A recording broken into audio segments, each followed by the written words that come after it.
Welcome back, everyone. Welcome back to another week, another edition here of the WardiTV Monday. The WardiTV Monday number 46. I'm, of course, ShoWTimE VIP with you and joined by the amazing players, by the people in chat, and by my plushies as well. Welcome, one and all, to something a little bit different here. Welcome to the round of 32. We're jumping into round 32. We have our first series of the broadcast, exclamation mark, be in the chat. If you guys want to have a look at the back yourselves, we are jumping on into our best of 3.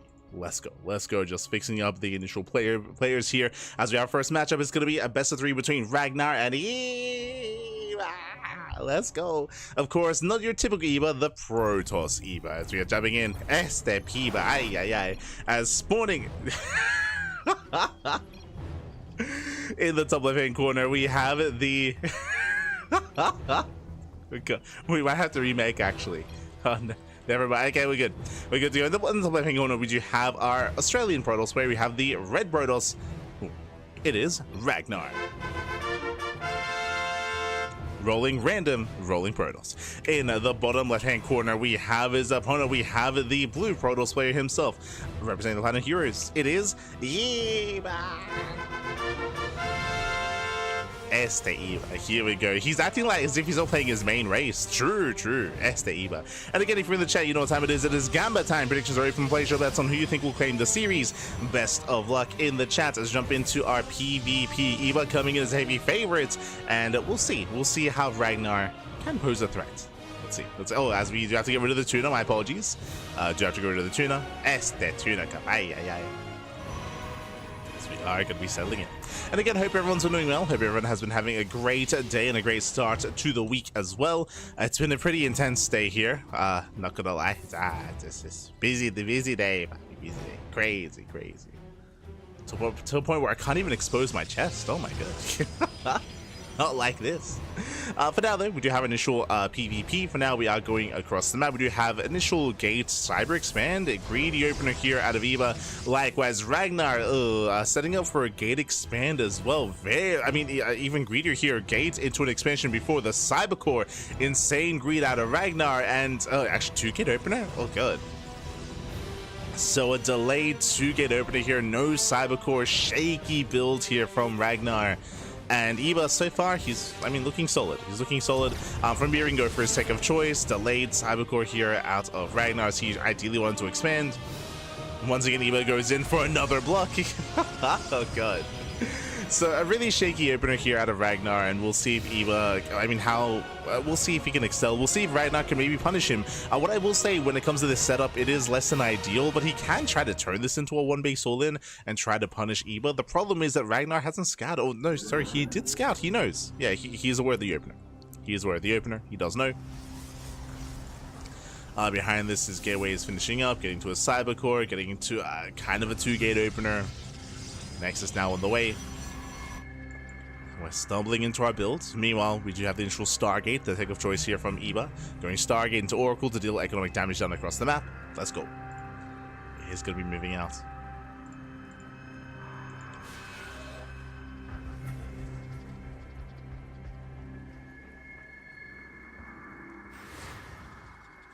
Here we go.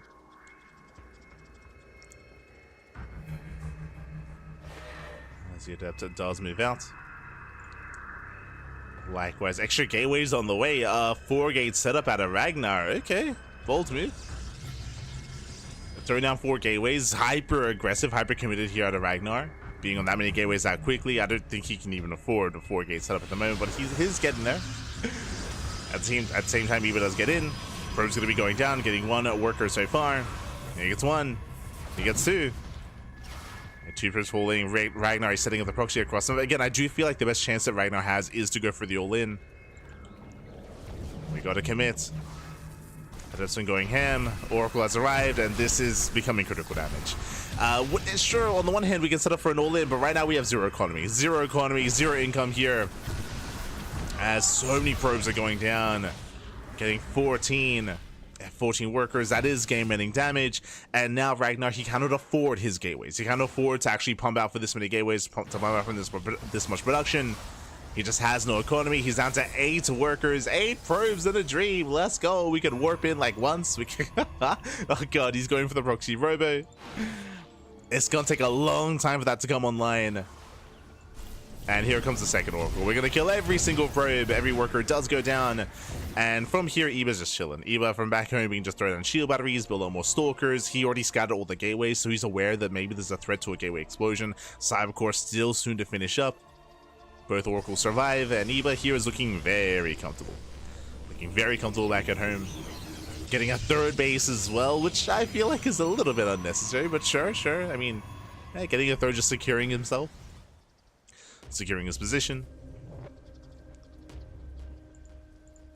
Oh, in fact, we pull the boy. There's just not many boys to pull, unfortunately. But again, Ragnar, he's aware that at this point, like there is nothing at home.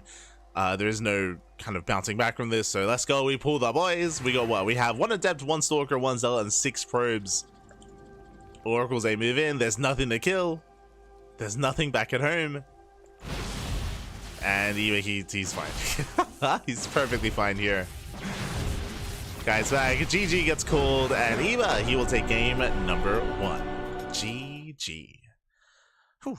GG, well played again. Eba does take a lead in the series. Again, it was just a really shaky start for Ragnar. Winding it back, remember, Ragnar, he tried to go for a gate expand. He was pylon blocked, so his response was a delayed 2-gate opener into a delayed cybercore, into a delayed expansion. It was just a really shaky start, and unfortunately, he was not able to really get an eye on what his opponent was up to. He was stuck trying to react back at home, and it was torn apart by the Adepts and by the Oracle as well.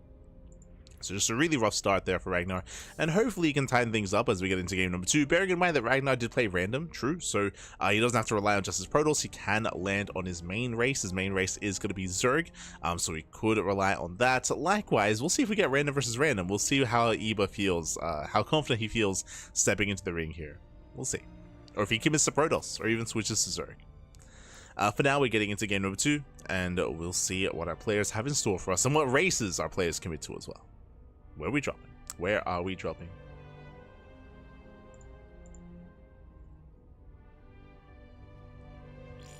Oh. Looks like game 2 is going to be on Tokamak. Oh, let's go. Ragnar is going to commit to random. Meanwhile, Eba, he is switching to Terran. Aha. T-Bappy. Let's go. He's going to be switching to Terran.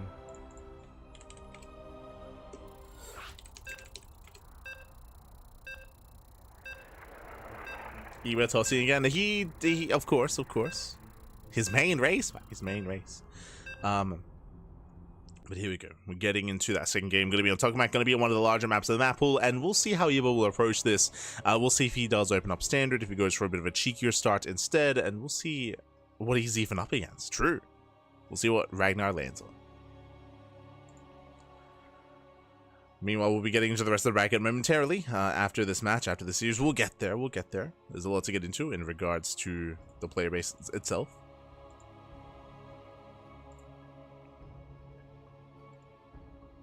So we are going to be loading in.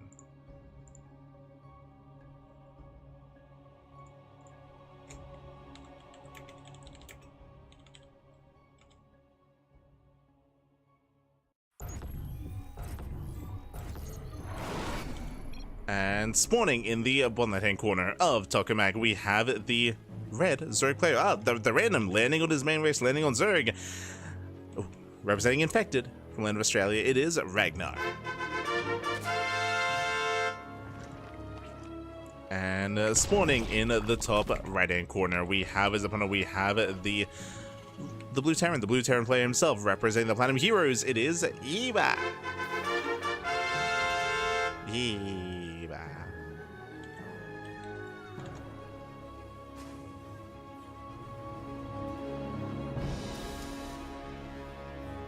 Go.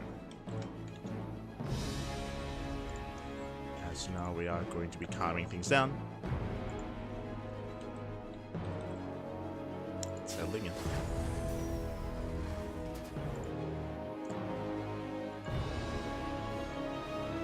And again, Eba, he's going to be keeping his SCV back at home. He's staying back home. True. Setting up. Going for his Rax Expand. Likewise, Hatch. Pool opener out of Ragnar. Interesting. Yeah, going Hatch pool. into a delayed gas geyser. Quite a greedy build here from Ragnar. He's going to be delaying his gases, so he's going to be delaying link speed. Typically, this leads into roach-based play just because your gases are so delayed. Where you just skip link speed, you go straight into roaches. We'll see if that's going to be the case here for Ragnar. He might even try to turn this into something like 2-base muta and going for a fast lair instead. So we'll see what the gas is going to be spent on. But again, late gas out of Ragnar. I want to say we've seen this before out of our player. And again, his defense is going to be put to the test. I'll get rid of the tuna cup after this. God, I keep forgetting. This is not the tuna cup. It's the other one.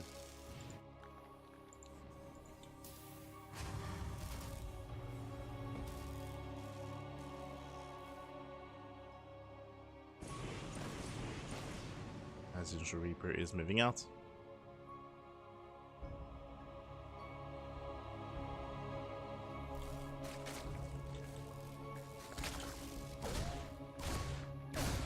Does move out, does hit the natural. Again, we have slow links to defend. It's going to be a lot of, it's going to be slow links for quite some time, just because remember, gases were delayed. Lings, they poke in. And again, we're going to be bleeding out a couple of Zerglings. Elastic Queen will hold, will defend. Oof. Back at home, third CC before Starport. Economic follow-up here out of Eba. Getting to his economy.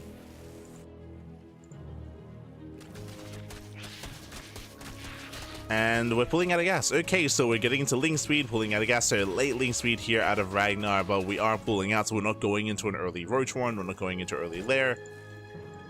We're investing quite heavily into Zergling Zone. There's no third base. It looks like a Link Flood. It looks like Ragnar plans on going for the all-in. I'm making this assumption just because there's no third, right? The fact that there is no third base is a big tell here. It could just be an inefficient start. But nah, yeah, he's link flooding. Yeah, okay. Okay, well now we have the answer. Again, he is committing to link flood.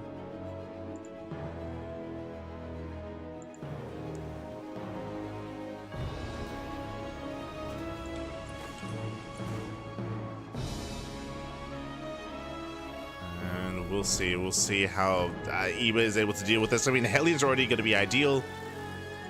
Links have been amassing. Now we're droning. Oh, late drones. We're now taking up into a Roach Warren. Now gases are on the way. This is a big investment into all these Zerglings, and unfortunately, like, this is not, it's not paying for itself. Because so many Zerglings were made, I assumed it was just going to be a Link Flood and we're just going for a 2-base all-in, but no, Ragnar, he's going to now be starting to drone. Now he's taking up into Roaches. Now he's taking a third base.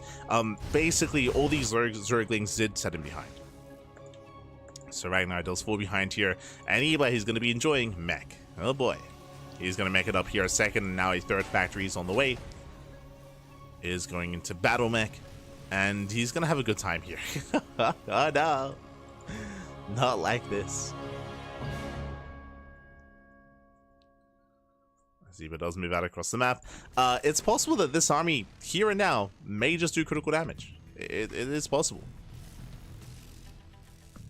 We have purely Zerglings to defend. It's not going to be an easy hold here for Ragnar.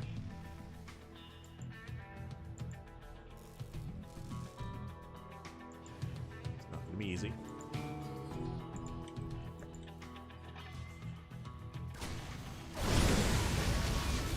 As, yeah, Hellions, they catch the Roaches. Roach is going to be going down.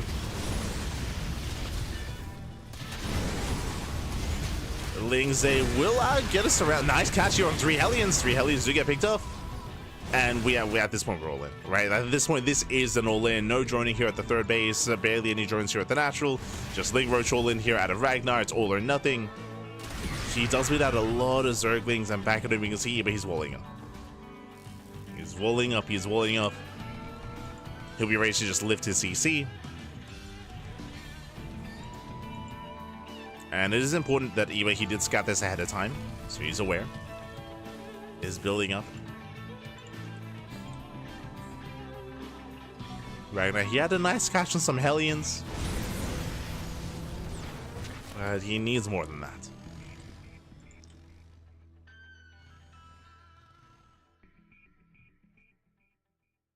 Does need more than that here.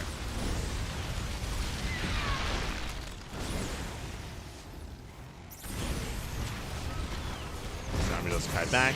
Likewise, Hellions going into the middle line. I mean, there wasn't really much to kill. Nice round! Gets one! And this is what Ragnar's hoping on. Just hoping for the overextension. Does get a Cyclone.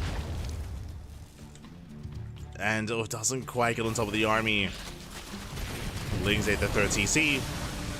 They're gonna get a couple of STV kills, not bad. Roach is pushing in. Nice kiting here by Eva. Kites back, takes care of all the Zerglings. Getting on top of the Roaches, and these are Roaches that Ragnar cannot afford to lose. Not like this. As Roaches are going down, GG gets called, the army gets dealt with, and Eva, he will take the series 2-0, advancing on to the next round. GG. Whew. GG, well played, Eba. He will claim the series. He will advance on the next round. A shout out to Ragnar again for competing here against Eba. Again, it did feel like here this second game, he did have a stronger showing. I mean, it was his main race, right? It was his main race, so he did have a bit of a stronger showing. It was a bit of a shaky all-in, is what I will say, just because we started with the Link Flood, then we went back into droning, then back into Roaches, so it was a little bit messy. Overall, we got where we wanted, and ideally, you do want to try to catch Eba out on the map. Was able to do so a couple of times, but wasn't quite able to get the full surround he was hoping for. In the end, Eba did slip away. In the end, GG. GG, well played. With that, Eba, he will claim the series, and we will head on over here to catch up with the bracket, and I also have to get rid of the logos mod. True. Okay, we'll get rid of the logos mod. As we are now getting into the rest of the bracket here, we have plenty of updates. We have plenty of updates here to get into. From the top, we have herO, the #1 seed of the tournament. We have herO, he's up against Ledlix in the second round. A Creator waiting for the winner of Cristiano and Hacker's top. herStem, he is going up against Rebellion. ShoWTimE against Shameless. MaxPax waiting for the winner of Triple and Amateur. Meanwhile, Rex got to walk over Percival. Ooh, feels bad, man. I was looking forward to that series, to be honest. I was tempted to cast Rex to get into Percival. Lemon is up against Eba, and ByuN is up against Nickeraft. Again, that's going to be our next series. We're going to be following Eba into Lemon. That is the plan. That is the plan.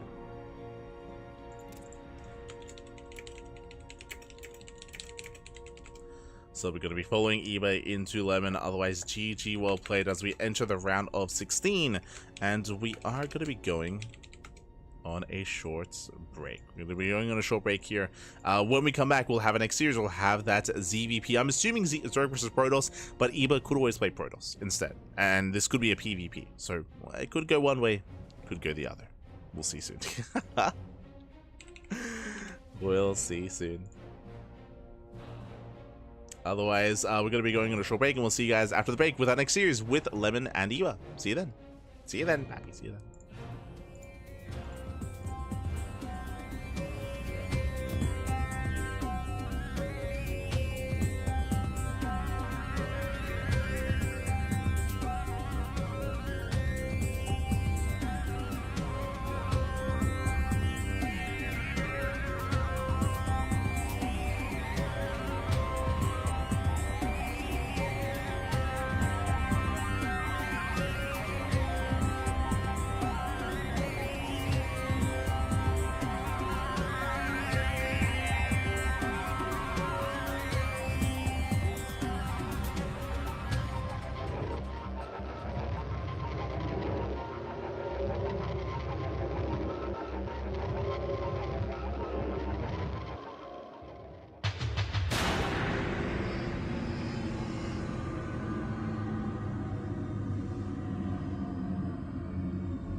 And welcome back, everyone. Welcome back to our second series of the broadcast. Welcome back to the round 16 of the WardiTV Monday number 46. We have our Protoss vs Zerg matchup. This time everyone is playing their main race. This time we're locking in as spawning in the bottom hand corner of Ultra Love. We have the Taiwanese Protoss player. We have the blue Protoss. It is Lemon. And spawning in the top right hand corner, we have his opponents. We have the red Zerg player, with the red Zerg player himself representing the 100 heroes. It is Eva.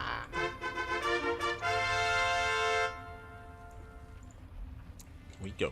And if you're in the chat, you know what time it is. It is Gamba time. Predictions are open. Place your best on who you think will claim the series. Best of luck in the chat. Ooh.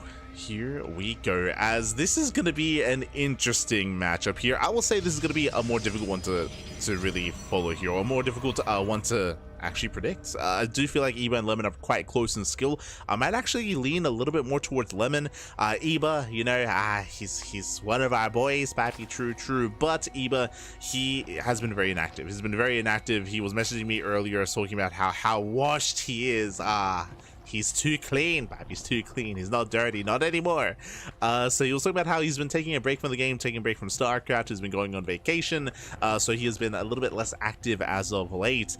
And as a result, I do lean towards Lemon, but we'll see. We'll see. You know, StarCraft 2 at times can be like riding a bike. Sometimes you need a break. Sometimes you need to take a step back from the smudge and come in with a better and brighter perspective.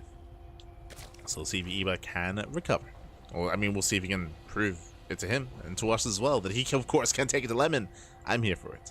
For now, we are going to be opening up Hatch Gas Pool. Eba does take the unnatural natural. Meanwhile, we do see Lemon back at home going for his own gate expand into Cybercore. So far, everything's looking normal. I don't really expect too much deviation out of Lemon. Lemon is the kind of player that does often go for his own Stargate opener.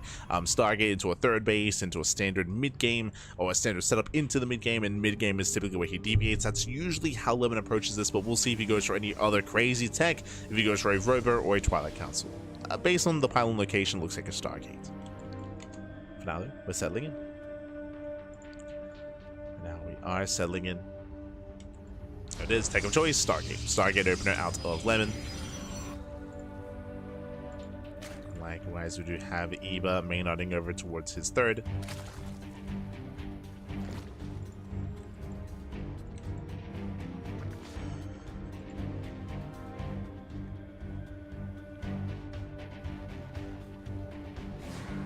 That is going to be threatening a shade. Oh! Does threaten the shade. Link speed is on the way. Eba does pull out of gas. Just getting into link speed, joining up from here, just going to be saturating and building up into the mid game. Into said mid game.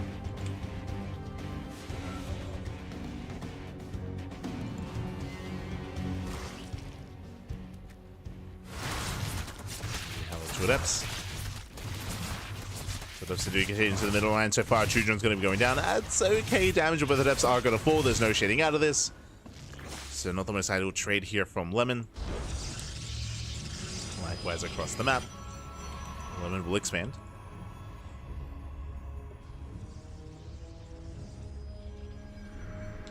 Let's expand. Let's claim a third.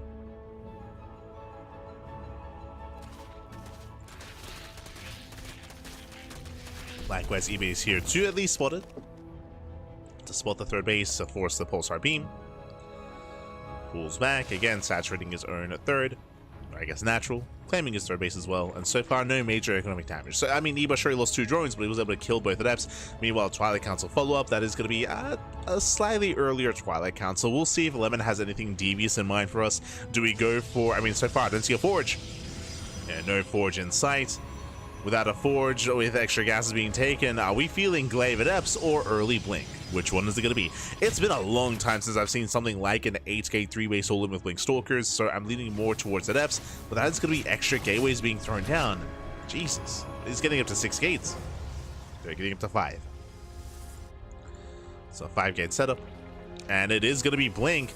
I mentioned earlier that I haven't seen an 8-gate Blink all-in in quite some time, but this feels like the beginning of one. The big reason why I'm bringing up an all-in is because there's no Forge, right? There's no Forge, there's no +1, there's no upgrades, so there's no kind of build-up, there's no longevity here in this setup here from Lemon. He will have early Blink, that is true, but I mean, there is no upgrades in sight. So remember, he has 5 gates. He has a 5-gate setup. We'll see if he throws down 3 more. If he throws down 3 more gateways, if he does not take gases at the 3rd base, then that would be indicative of an all-in. All-ins used to be very popular here on Ultra Love in this matchup. I mean, they still are popular, true, but I should emphasize that 8-gate all-ins used to be trendy on this map like almost a year ago, but it's been some time. Say almost a year ago, maybe like 6 months ago. Start of the year. Start of 2025. Eva Chambers on the way for +1 melee. We do have a safety Roach Horn as well, and we're still waiting for the gateway explosion, assuming there will be one. Stalkers are poking out. Still only 5 gateways. Remember, Blink is going to be done early. Still no Forge, still no upgrades. No Forge in sight.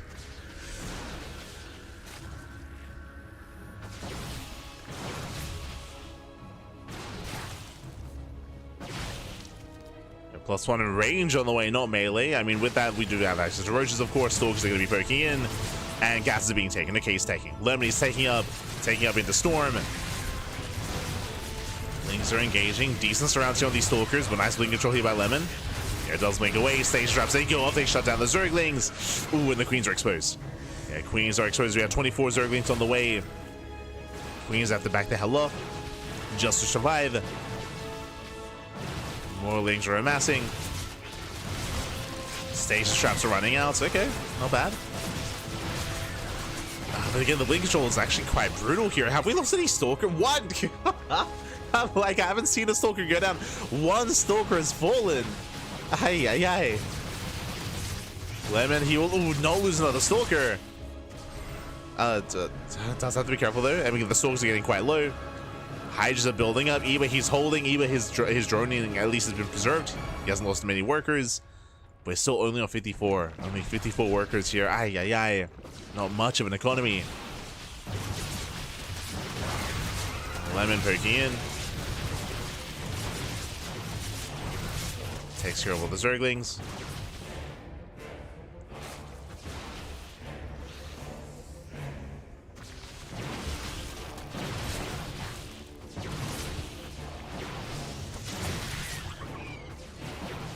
Let's take care.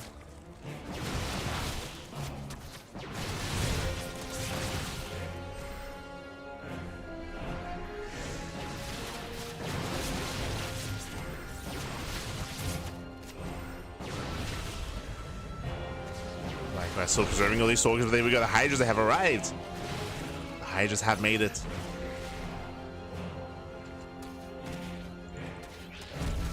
Things poking in.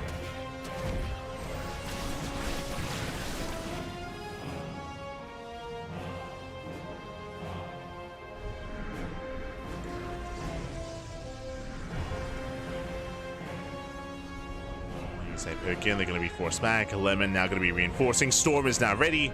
True. So Storm, soon to be +1 alongside this. Again, quite committed here from Lemon. He's preserved all his Stalkers. And he has a terrifying army. And I'll be honest, I don't see Eba holding against this. Yeah, GG gets called. There was no defense. Not against that kind of army. Lemon, he will snowball out of control. He will take game number 1. GG. GG, well played. Again, the efficiency out of Lemon was crazy good. His ability to preserve his Stalkers to build up over time. Remember, he lost 1 Stalker. That was insane. Just while he was trading. And even though, yes, we saw that Ebo was able to defend his base and able to hold on to his 3rd, he wasn't able to actually get a solid economy up and running. He was on 56 workers against the 66 probes of Lemon. Lemon, who was trading well enough, was trading in a solid fashion. He was able to, even though he wasn't able to kill many workers, he was able to just trade so efficiently. And Eba, he was struggling to survive, struggling to hold on. With that, GG well played, and Lemon takes a lead, and we'll see if Eba can fight back and force the ace match.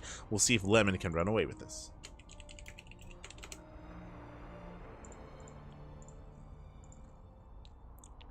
Go. And so we're getting into game number 2. When matchmaking gives you Lemon, make Lemon hate. When matchmaking gives you Lemon, get squeezed. Ah, no. Let's go. I'm ready. Ready for game 2. And again, I'm hoping for an ace match, but as we mentioned, Lemon is coming as the favorite player here. We'll see. We'll see if Eba can pose a threat. Let's go. As spawning in the bottom right-hand corner, we have our blue Protoss player. The Taiwanese Protoss leading the series 1-0. It is Lemon. And this morning in the top left-hand corner, we have the red Zerg player from the land of the UK, representing the Platinum Heroes, down to the series. We'll see if he can bounce back. We'll see if he can force that ace match and bring us all the way to game 5. Sorry, game 3 even. It is Eva. Eva. Let's go. Let us go.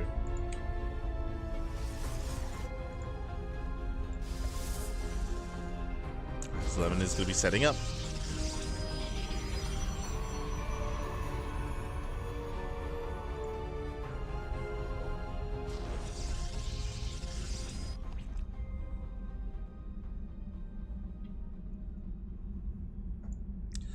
Is going to be setting up back at home. Likewise, Eva Force take the unnatural natural, and welcome one to Pylon. Pylon is another one of these smaller maps. Like when I think of aggression, I think of Ultralove, I think of Pylon.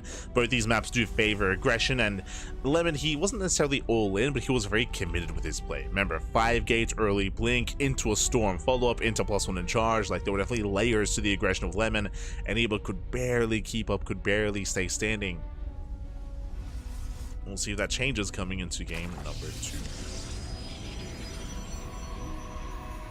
Oh boy.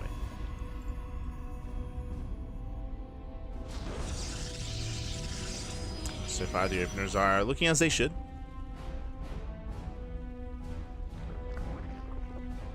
Openers are looking solid.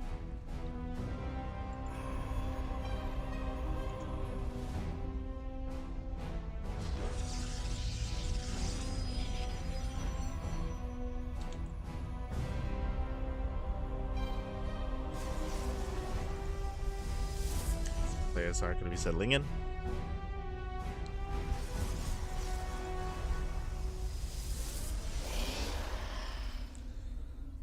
Calming things down, we're settling in. We do have our initial opener here. Adept going to be sent across the map. Oh my god, that is a very fast Twilight Council.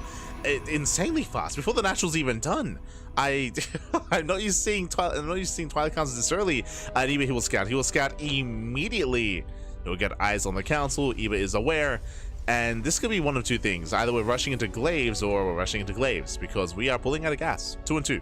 2 and 2 here, so 4 in total. So this is looking like a 4-gate Glaives. This could, I was going to say this could be a 3-gate Glaives variation, but no, the Robo is going to be thrown down, so we should be building up that gateway count. If we pull back into gas, we can go for Glaives and DTs and go for a Dark Shrine alongside this, but pulling out of gas is typically indicative of Glaive Adepts. Typically.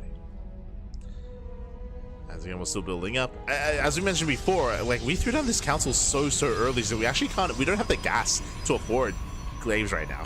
That's okay. Because we don't. Okay, there we go. I was gonna say that this might be something crazy. We might just go for like a Temple Archives into an Archon drop, like insanely fast. But no, it is gonna be 4-gate Glaives, as we had assumed. I will say that this is an inefficient variation of this build. Like we saw, it was just a little bit shaky. But overall is on the way. Eba, for the most part, is aware. Remember, Eba, he already saw the Twilight Council, so he already knows that aggression is coming his way, and he should know to throw down an early Roach Warren.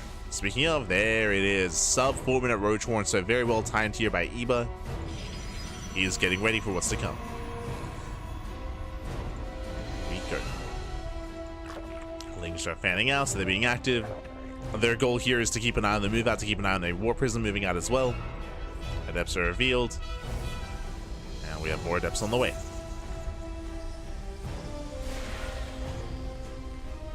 Here we go.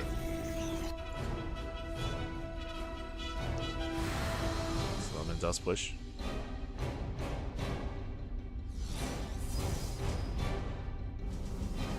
Lemon does move out, warping in more Adepts.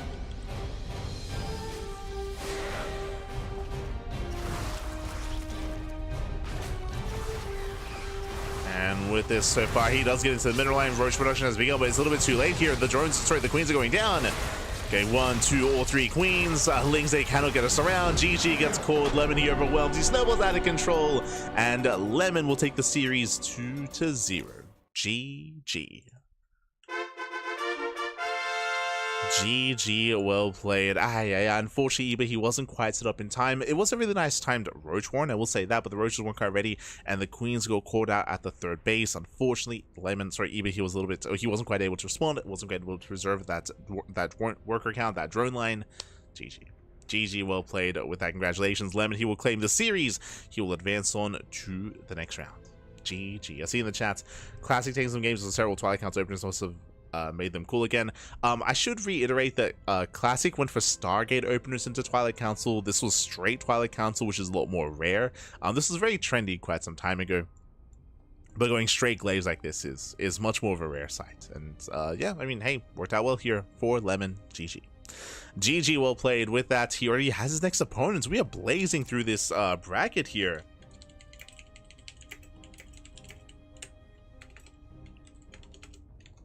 Here we go. Exclamation mark B in the chat to have a look at the back yourselves. Here we go. As we do have ByuN. ByuN takes down Well 2-0, takes down Nickrak 2-0, and we have ByuN. ByuN versus Lemon is going to be occurring in the next round in a Terran versus Protoss matchup in the quarterfinals. Meanwhile, looks like we have a delay in the bracket. That might just be players not reporting scores, but we have Triple and Amateur Zerg still, I guess, facing off into MaxPax, into Rex. This tells me that we might see a delay in the bracket. We're going to be jumping into Lemon versus ByuN, but the next series might be delayed here just because there are other portions of the bracket that are progressing a little bit slower. Yo, Rebellion, he takes down herShoWTimE 2-1. Takes on herShoWTimE 2-1. That's a big win for Rebellion. I was curious why herShoWTimE jumped in. Fun fact, herShoWTimE, he did cost that last game, which was interesting to say the least. But yeah, okay, that's a big win. Big win here for Rebellion. Congratulations. Takes on herShoWTimE, knocks him out of the tournament. herShoWTimE now relegated to casting. Oh, he's one of us, Pappy, one of us. herO takes on Lennox 2-0. Here waiting for the winner of Creator and Cristiano. That is the PvP portion of the bracket. Fun fact, pure Protoss. herO, Creator, Cristiano, Rebellion, ShoWTimE, Shameless, pure Protoss in the upper half of the bracket. So we have a Protoss player confirmed for the finals. Meanwhile, scrolling down, we have MaxPax, Rex, Lemon, ByuN. We have a nice spread. We have a nice spread of players. And I would say best of luck to ByuN to see if we can have a non-PvP finals. It's going to be difficult for ByuN to pull off, but maybe.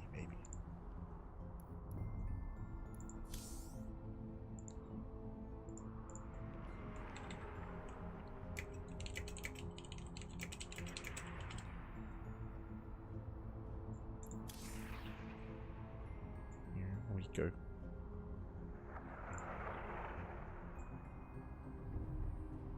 But we do need a moment here.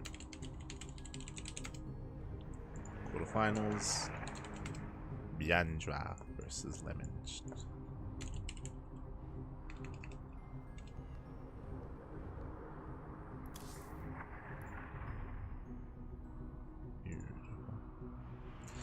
So we're going to be going on a very short break, and when we come back, we'll have a next series, we'll have a next match. Hi, CranKys. Stormgate, which releases tomorrow with full campaign on your radar. It's supposed to be the S2 successor. Unfortunately, I didn't really get to do much someone said Stargate. SG1.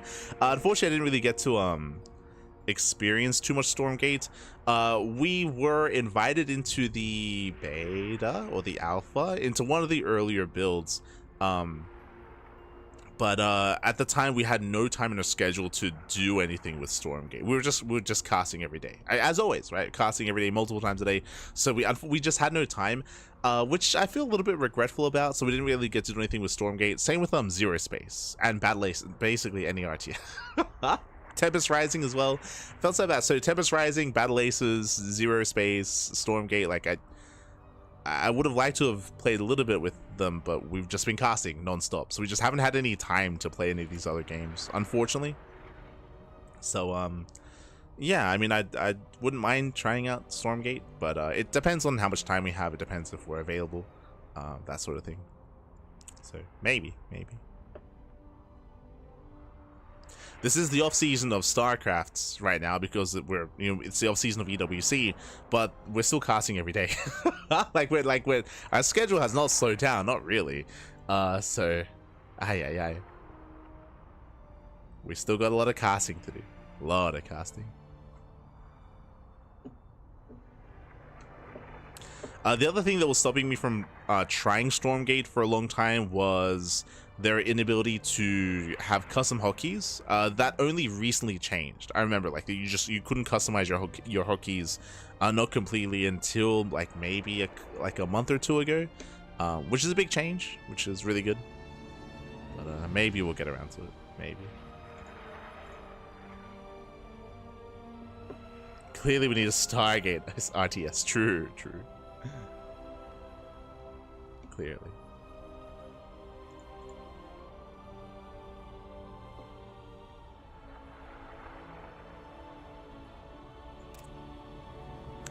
But looks like we're going on a short break. When we come back, we'll have our next series. We'll have ByuN and Lemon. See you soon after the break. Hup.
And welcome back, everyone. Welcome back to the quarterfinals. Welcome back to the quarterfinals here of the WardiTV Monday. We are jumping into our PvT and spawning in the top right-hand corner of Tokamak. We have the South Korean Terran player. We have the Red Terran representing Shopify Rebellion. It is ByuN. And spawning in the bottom left-hand corner, we have his opponents. We have the Taiwanese Protoss player. We have the Blue Protoss. It is Lemon. And if you're in the chat, you know what time it is. It is Gamba time. Predictions are open. Place your bets on who you think will claim the series. Best of luck in the chat as we jump into our fresh best of 3. Coming into this, ByuN is going to be coming in as the favorite player, but Lemon is definitely a caliber of player that can threaten ByuN, that can take maps, can take series, and we'll see. We'll see if he can pose that threat and pull that off here and now when it matters most. Oh boy. Lemon has a nice warm-up after facing off against Eba. Meanwhile, I do have confirmation that the rest of the bracket is slowly progressing and the initial round has concluded. We mentioned earlier that there was a part of the bracket that was slowing down a little bit, but no, it has wrapped up. So the bracket is progressing nicely.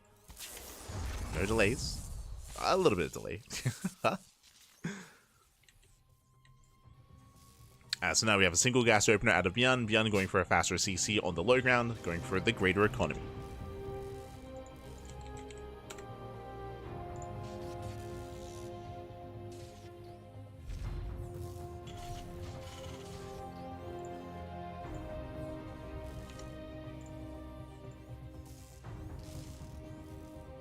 Setting up.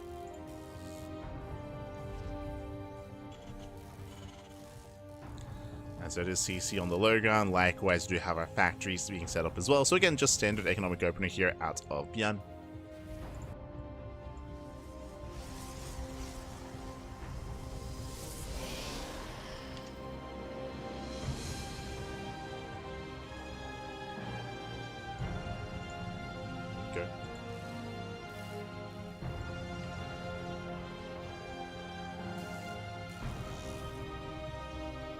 From here, we should be seeing a Twilight Council. We'll keep an eye on the tech of choice here from Lemon. ByuN forced to expand a little bit off center, but it's all good. You can, of course, lift and land and get settle on in. So a slightly delayed economy here for ByuN, only slightly. Oh, as we are opening up with a Tech Lab first. Earlier Tech Lab here into early add-on swap into early Cyclone. So defensive Cyclone here out of ByuN. Meanwhile, we have a tech of choice. It is going to be the Twilight Council out of Lemon. Let's open up.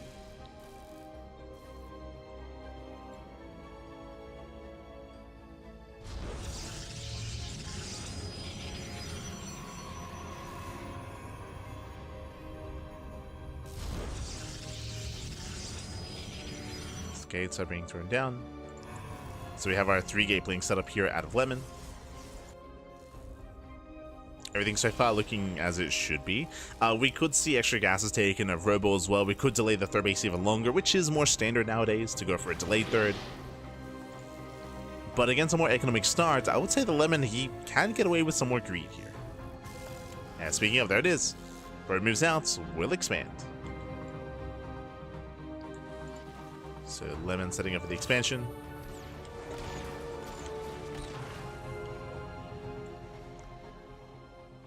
Goose Nation does try to break on through. Dealt with a mine. He's going to be dealt with.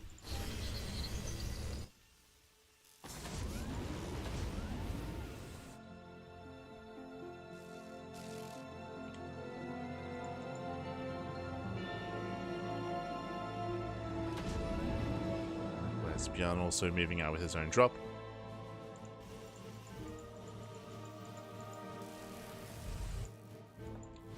He's moving out. Threatening a dive into the natural. Not quite able to get in. Lemon is ready. Does go for the Robo after the third. Will pick up a pylon. You see ByuN ideally trying to bait the army into the Widowmine. Speaking of, gets a sentry. Sentry goes down. ByuN dropping back in. Lemon's in position. Nice setup. Very nice. Yeah, comes in for the surround. The drop is going to be trapped. And won't go down yet, but does take a lot of hits. Takes a lot of hits, a lot of damage. No damage is dealt. Behind this charge going to be on the way. And ByuN doubling down, going for early tank production and early Banshee play. Okay. This looks like we're moving out. We're going for an early move out. So ByuN is setting up. Tanks are amassing.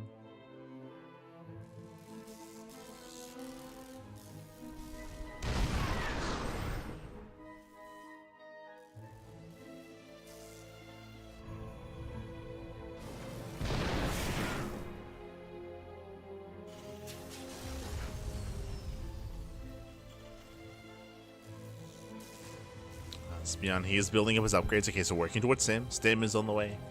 Getting to +1. So ByuN turtling up back at home. And we're settling into our game. We're settling on in. We have Lemon gaining map control. This would be his time to start taking up, taking more expansions, getting into a 4th base, building up his own economy. And ideally slowing down any kind of push. And again, ByuN, he shouldn't move out without Stim. Still a little bit of a ways away. Lemon not going into charge. Sorry, not going into Storm is what I meant to say. Going into Colossus. Phase on the way for Colossus. Let's go. Building up into Colossus. You can see ByuN trying to catch out the Stalkers. Does siege up. And we'll catch him. Yeah, nice done. Gets one. Takes out one Stalker. Nice catch here from ByuN. Lemon caught with his pants down. Now ByuN is expanding. 3rd CC is on the way. He does push. Stim is almost complete. Oh, catching out another Stalker. And another. That's 3 Stalkers going down. Every Stalker counts. So a really rough start here for Lemon. ByuN just keeps on going. Catching out another Stalker goes down. Drop into the natural. Once again, we do see Lemon distracted. ByuN is moving in. He's going for the 3rd. Lemon, he's set up a first round. But I don't think he has enough though. Nobles aren't quite there. D-powers a shield battery. Zelstay collapsing from behind, getting on top of the tanks. A little bit of miscontrol there. Does miss target fire. He does get 1, 2, or 3 tanks go down. Whew. Lemon holds. Lemon, he's holding on. He's surviving. Cleans up all the tanks, deflects his opponent. We got a game. We got some StarCraft.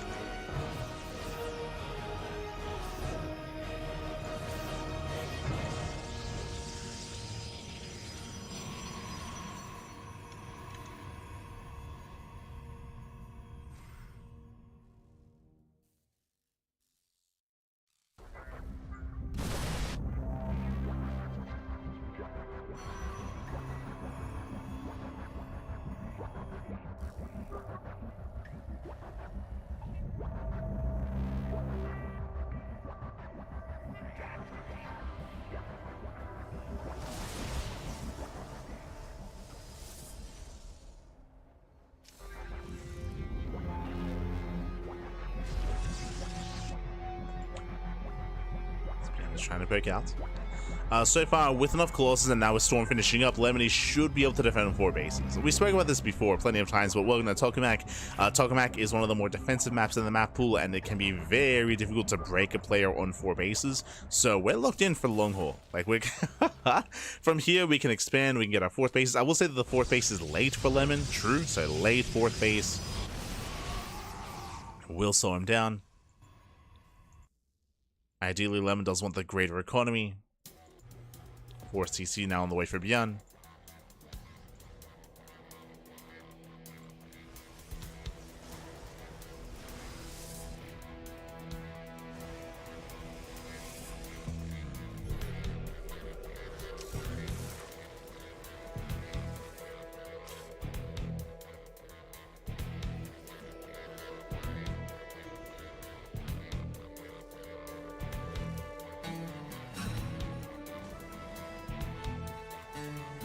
So building up, Lemon now taking as well in towards TTs. They're getting access to our Templar, just securing his main army, and we're building up into a longer game state. Now, if you remember, we were here yesterday as well during Sparkling Tuna Cup, and we saw Creator was able to, in this moment, rush into tech, rush into a fleet beacon, rush into Stargate, rush into mass carrier, and completely catch ByuN off guard. It was a really big risk that Creator took, but he was able to pull it off. Here, we don't really see such a risk occurring. We have a massive gateway explosion, throwing down 8 more gateways instead. So Lemon, he's not really thinking about sky toss, he is focusing on his ground army instead. Not saying that this can't work, just saying that this is a different approach. Different approach here from Lemon, as opposed to what Creator went for. And ByuN is going to be a little more comfortable against it. So he'll be much more comfortable against a ground-focused army that he can face up against. Pulling away. Getting his own 4th. ByuN is going to be the first to max out. As we mentioned, Lemon, his 4th base was late, his 5th base is late. Lemon is in a rough position here, and we'll see if we can buy some time. A lot of this is going to come down to the storms. Likewise, it'll come down to the APs as well.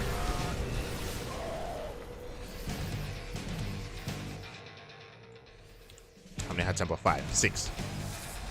So 6 Templar. We gotta look after them. Vikings are building up. ByuN backs off. Lemon, who'll have the opportunity to build up as well. Throwing down 6 more. Gee, how many gates is he getting? He's got 18 already. Okay. Let's go. Building up even more gates. Second robo's on the way. I feel like that should have been prioritized a little bit sooner.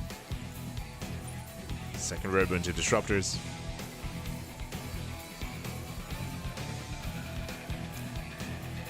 So the production and tech is a little bit shaky here for Lemon. As we have been skipping Warpins, there we go. So 13 Dark Templar. That's Jesus. There they are. Let's look at the DTs. We are rallying across the map. Rallying across, nice EMPs. First Colossus does go down. We need those storms. We get one flanking storm. Just the one. Yeah, Colossus, they just get hunted down, and Lemon, he doesn't really have much of an army here. Even with these storms, it's just so Marauder heavy. He can just tank the storms. Oof. EMP's popping up. Panic Storm. Yeah, some Panic Storms here and there, but the final 2 storms do connect. And if only we had one more. It's so close. Uno más, papi, uno más. At the same time, Zealots are going crazy. Sorry, DT is going crazy. 21. Another storm connects. 21 SCVs, and Lemon with the power of Dark Templar. Killed the CC.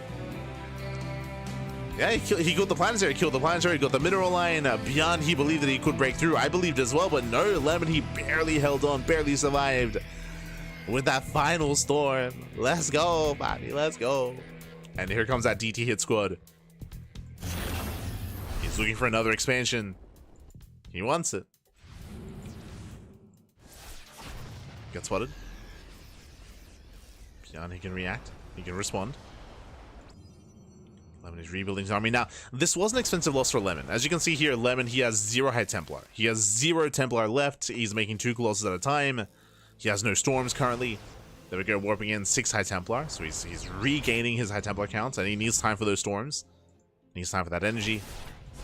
DT is moving once again. Get the hell out of here. Do blink away. ByuN, he's on notice. He is on notice.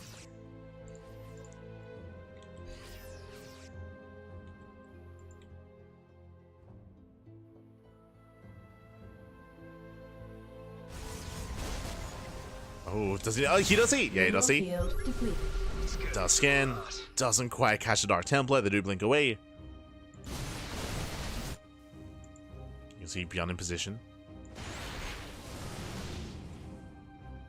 And stuck taking more defensive stances because of these Dark Templar. They're giving Lemon so much time. Lemon is still not maxed though, which is my big concern. Still building up.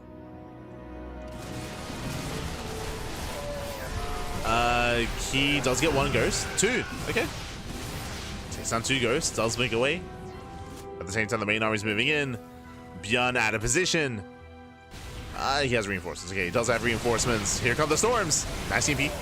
One storm lands. Another one does graze the army.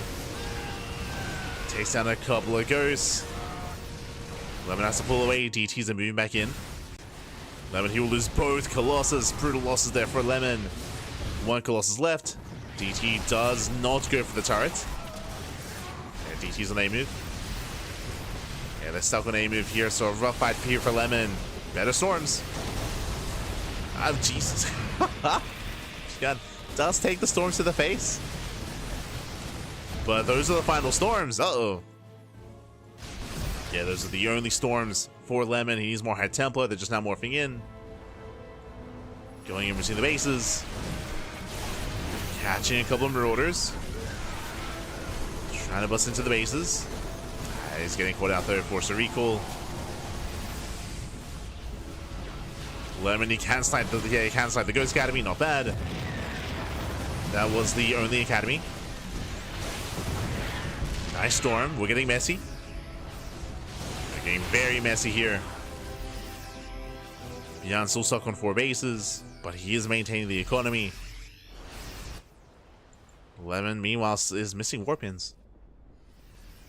Remember, he's on, what, 25 gates? He's on 28 gateways. We need those Warpins. Uh-oh. This could get a little bit awkward. As oh, the Mist Rally, no! Okay, no, he does notice. Thankfully. He does notice, he gets the hell out of there, does pull away. Thankfully. Does pull away, snipes moving up.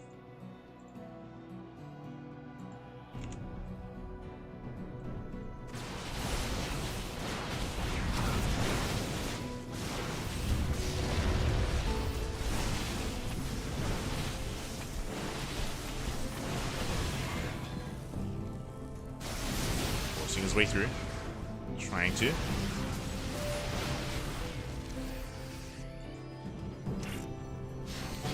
Solid control.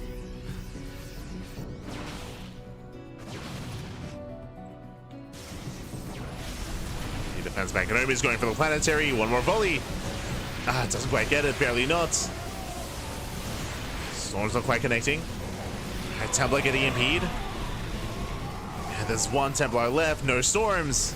And you can see without storm, without splash, without disruptors even, we need something here to work with. That's what the Zealots are for. Charge also doing what they can. The ghosts are exposed. Can you take down all the ghosts? Oh, there's 4 left. Oh, not quite. Yeah, not quite. Not enough Zealots. And again, not enough splash damage either.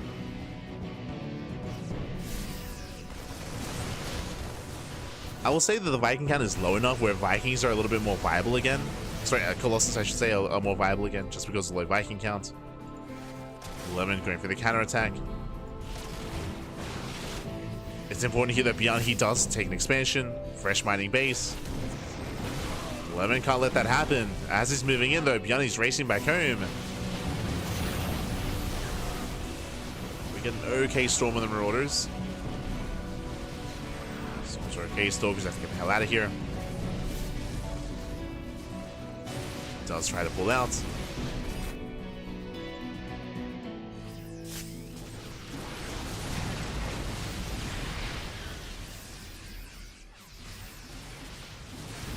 try to. Likewise, probes going down. Can he get on top of the planetary though? It's going to be close. There's a lot of repairs. Yeah, a lot of repairs happening, but the planetary looks like will go down. Okay, Lemon popping off. Takes out a planetary, resets the Viking count. What do we do with that though? What's the plan?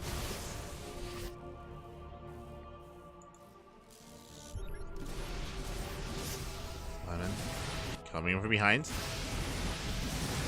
And what are we going for? The answer is catching out some of the Marauders. But there's just so many Marauders back at home. Yeah, this won't be worth it. Zealots are going down. Lemon pushing in. Again, he's just been so active. Like, I have to give credit here to Lemon. He's been so active and so aggressive. With his army moving the entire game. Even here, dives on the planetary. Oh, what a mess! Barely gets. He has to get the hell out of here. Does pull away. Zoning storms. Lemon, he should not stick around. Oh, that was a little bit wasteful with those storms. That's a lot of Templar going down. That's a lot of Templar. Planetary force as well. Lemon, he does have bottom right, somewhat. ByuN still has a pretty formidable army as well. Like, the main army is terrifying. Meanwhile, we do see another CC being taken. Gets the mineral line. Do we recall? Does he have a recall? Oh god. He's gonna try to walk out. It's not gonna happen. There's an Archon. Bottom right is falling. And now we see the recall. But despite that, we'll still lose the expansion. Recall was denied. ByuN, he actually does lose a big chunk of his army. Uh-oh. ByuN's gonna be careful. Again, Lemon, he has 3 armies. He has one on the right, 3 forces. One on the right, one on the left, one in the center. Is bringing everything together, though. The Stalker's getting caught out. Yeah, he's gonna get sandwiched. Stalkers, they should not be here. Those are expensive losses. Expensive losses there for Lemon. Doing, what, 6 Stalkers.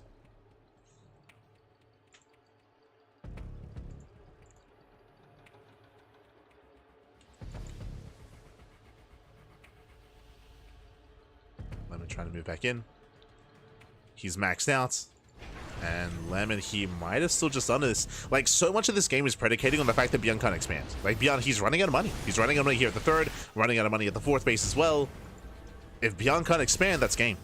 That's just going to be game then and there. Now, recall's on cooldown, so Lemon, he can't respond to this. He will lose an expansion. At the same time, he dives in. Trades a base for a base. You could make an argument that this base is more valuable for ByuN. Lemon, he can fight this. To be honest, he can fight this. He backs off. He respects it. I would say a little bit too much. Oh. Leading out Stalkers. Leading out High Templar. Lemon retaking bottom right. He goes off. But again, with this many Zealots, the Colossus can be saved, but he's going to lose one of them. One Colossus goes down. Zealots are charging in. The Colossus doing a lot of damage to the back line. The kiting is nice, but again, the Colossus doing so much. And Lemon, he should have this. GG gets called. He does catch out the army. He gets the confidence to take the fight, and Lemon will take game number 1. Whew, GG.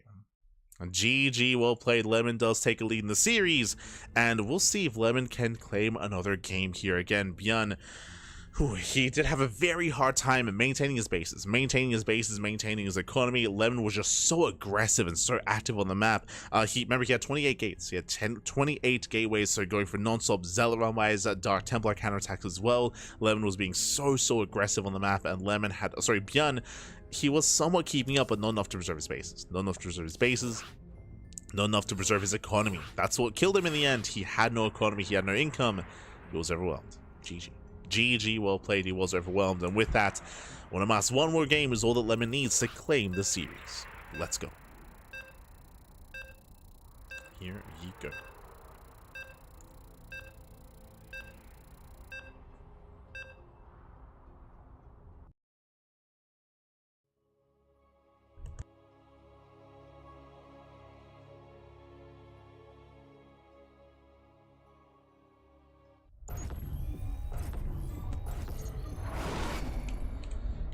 Getting into game number 2 and spawning in the top left hand corner of Pylon, we have the South Korean Terran player. We have the Red Terran representing Shopify Rebellion leading down in the series, and we'll see if we can bounce back. We'll see if we can make a series out of this. It is ByuN for Shopify. And spawning in the bottom right hand corner, we have the blue Protoss player. The Taiwanese Protoss leading the series 1-0, one game away from claiming the series and advancing onto the semis. It is Lemon. Mass is all he needs, but we're now getting into game number 2, and welcome one all to Pylon. So game 1 was on Tokamak, and we spoke about it, but game 1 was the more ideal game to force a longer game, to get into that mass-based economy where Lemon was able to overwhelm, was able to, for the most part, gain map control and maintain control over ByuN in that first game. I would say that it's more difficult to pull that off here. Whether it's on Pylon, whether it's on Ultra Love, this is a much more aggressive map of the map pool, and again, much more difficult for our Protoss player here to be aggressive, or to survive, to get up to 4 bases, and to get away with that. Aggression is favored here, and we see double gas opener out of ByuN. We're expecting a more aggressive build here out of our Terran player instead. So double gas into a faster factory, into faster tech. Ooh, as ByuN will lose the first SCV. That should not have happened. Uh-oh. Lemon getting into ByuN's head a little bit here. Already killing one worker. Nice start for Lemon. It's gonna be a nice start. I mean, again, Lemon, he should lose this probe. I mean, ideally gets hunted down by the Reaper. The factory is on the way.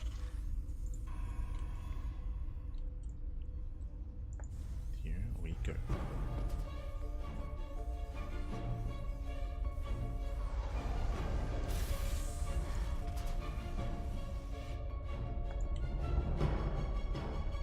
Lemon does pull away.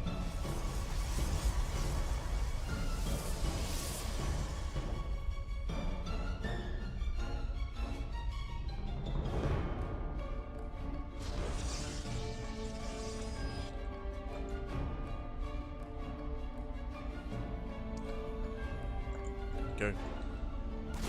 Reaper does hit the main. We're still trying to keep an eye on the tech of choice. See what Lemon goes for.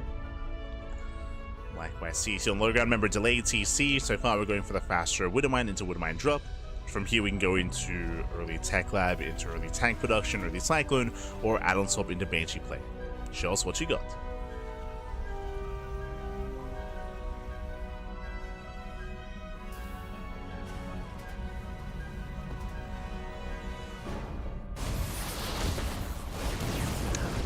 As Reapers, they do get into the natural. Nicely done. 4 probes. 4 workers going down.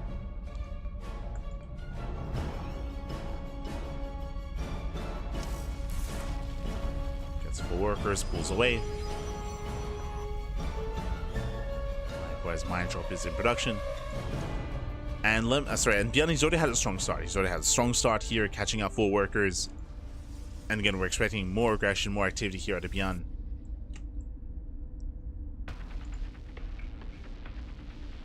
Lemon does go for his own Twilight Council. 2 more gates, so 3 gate blink. Again, a standard safe opener out of Lemon. Just because the opener is safe doesn't mean that he's going to be, though.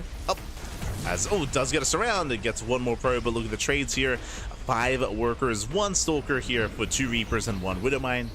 So not a bad trade at all for ByuN. And here comes the drop.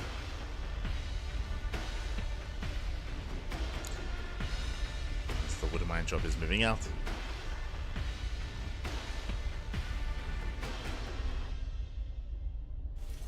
Production back at home.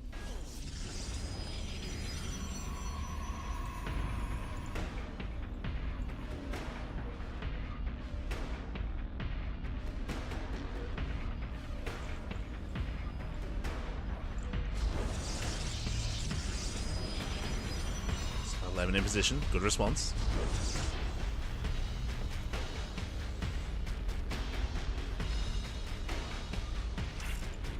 Delso in away. Tanks are amassing for ByuN. Curious. Did get the tech lab on the starport. I assumed that this would be for maybe a faster Banshee, but no, we're going for a faster Liberator.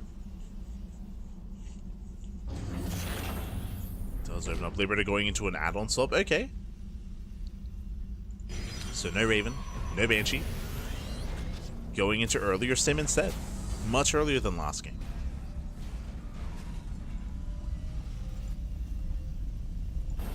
So ByuN is going to be building up on 2 bases. He'll have an earlier stim timing. And we'll see if we'll see if Lemon can slow this down. Lemon did have a rough opener last game. If you remember, he did lose, what was it, like 5 Stalkers trying to retreat, trying to get across the map, or trying to run back across the map.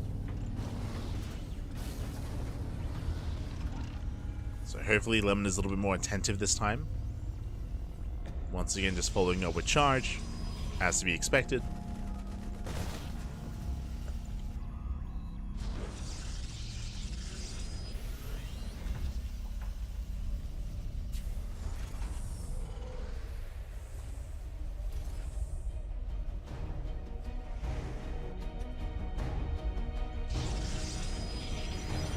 He's going to be rushing into Storm. I say rushing, he's working towards Storm from here. Storm is on the horizon. I believe ByuN should hit first. I believe his timing here should hit before Storm, but it's going to be close. Likewise, remember, it's going to be on Lemon to slow this down. And here he comes. Here comes the on siege. Here comes ByuN. He rallies across the map. Lemon, he spots this. He does not get the, does barely not get the tank. 5 HP, 1 shot away from going down. Barely survives. My mortal's in. 6 pro kills. Ooh, Liberator in the main. 6 workers going down. Lemon does focus on one of the Widow Mines. Does barely get the other, but doesn't get the tank. Charge is complete. Stalker's coming in. Lemon, he can make a stand. ByuN doesn't like his chances to get the hell out of here. Because the tank is so low, I didn't like his chances either. ByuN sitting up with the high ground instead. And Lemon holds. Lemon, he's holding on. ByuN throws down a 3rd CC. He does accept that he just cannot break his opponent. Now he expands. Ooh, and even going for a drop play. Okay. Drop into the main.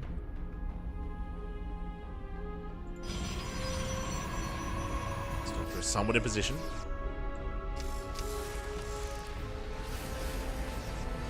Rotating over towards the left hand side. Getting on top of the Nexus. Oh, the mine shots are brutal. And there's a messy defense here for Lemon. Losing a lot of Zealots. A lot of charges go down. Drop into the main the main base will be cleaned up. Okay, there are a couple of storms. Lemon rushing in. Takes down the first tank, takes down the second. He cleans this up. Whew, he does barely clean this up. Still at a cost though, that one Liberator's got 16 probe kills. Still going ham. Still popping up. And Lemon just sends it. He just sends everything across the map. Can he punish though? I mean, ByuN sure he lost his Widowmine, sure he lost his tanks, but he still has a pretty formidable army.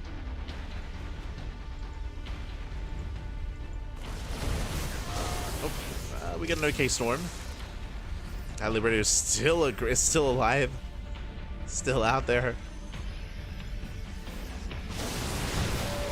Nice Storm. Storm at Lemon. ByuN does finally expand. Lemon likewise getting a 4th base. His 4th base is late for Lemon. Is quite late. So overall, ByuN is in a better position. He has a better economy. He's got the larger army. And again, this time Lemon has less breathing room.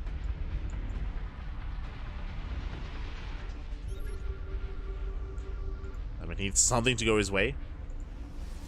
He gets scanned. ByuN moving in. Going straight down mid. Lemon has to work through a minefield. Oof. Not gonna be pretty. Rushing on forward. We do get a decent storm. Okay, the storms, yeah, they're pretty decent. Lemon, he will force us back. And Lemon is holding. I don't think he can keep chasing this, but he's going for it. Oof. EMPs come in, nice EMPs. Yeah, they go stay punish. Oof. And Lemon did overextend. And maybe not too far, losing the Immortal, losing the Archon. Ay, ay, ay.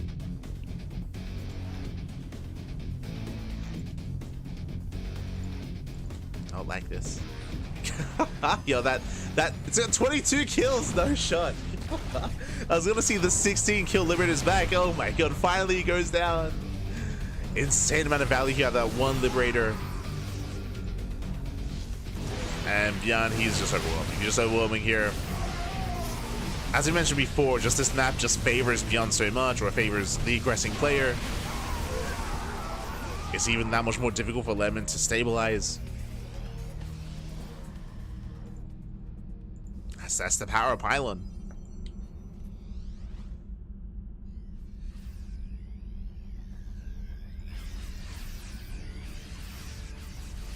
ByuN getting a 4th CC. This is where Lemon would need a 5th. He's still stuck on 4 bases. Lemon's still barely treading water. There's potential with the Zealot run, right? There's potential, I will say that at least. Oh god. That Nexus will not finish.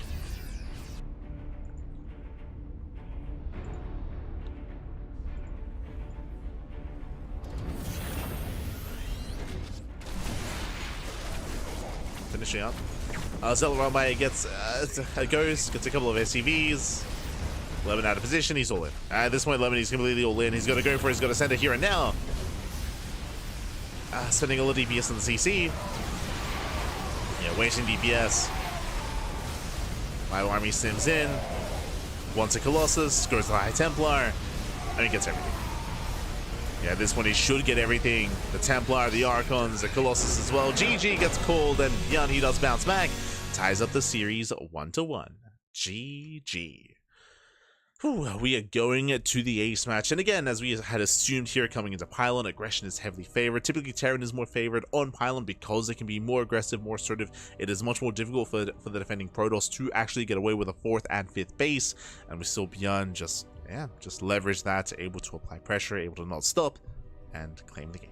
GG. GG, well played.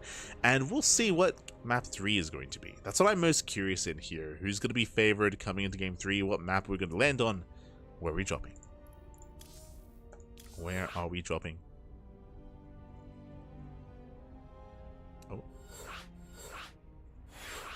Oh, as we're going to be loading into Persephone. This is a map of extremes. It actually reminds me a little bit of Ultra Love here, but the rush distance by ground, it's not as long as Tokamak or Maganatha, for example. You can get across the map quite quickly. I mean, the rush distance by air is shorter as well on Persephone as well, true. We got some healing pads, but specifically what's interesting about Persephone is the map layout, the base layout. Because of the base layout, it's actually a little bit easier to cut the map in half and force a split map scenario. We could find ourselves there again. Let's go. As spawning in the top left-hand corner of Persephone, we have the South Korean Terran player. We have the Red Terran representing Shopify Rebellion. It is ByuN. And spawning in the bottom left-hand corner. Oh my Jesus. Bottom left-hand corner, we have our Taiwanese Protoss player. We have our blue Protoss. It is Lemon. We got some updates. We'll get into it. We'll get into it after this match, after the series. We will get there. Whew. Until then, we're calming down. We're getting into the ace match here, and I'm curious to see how our players do approach game 3. As I mentioned before, Persephone is typically a map of extremes. If the game doesn't end early, then there's a high chance that we just go the distance.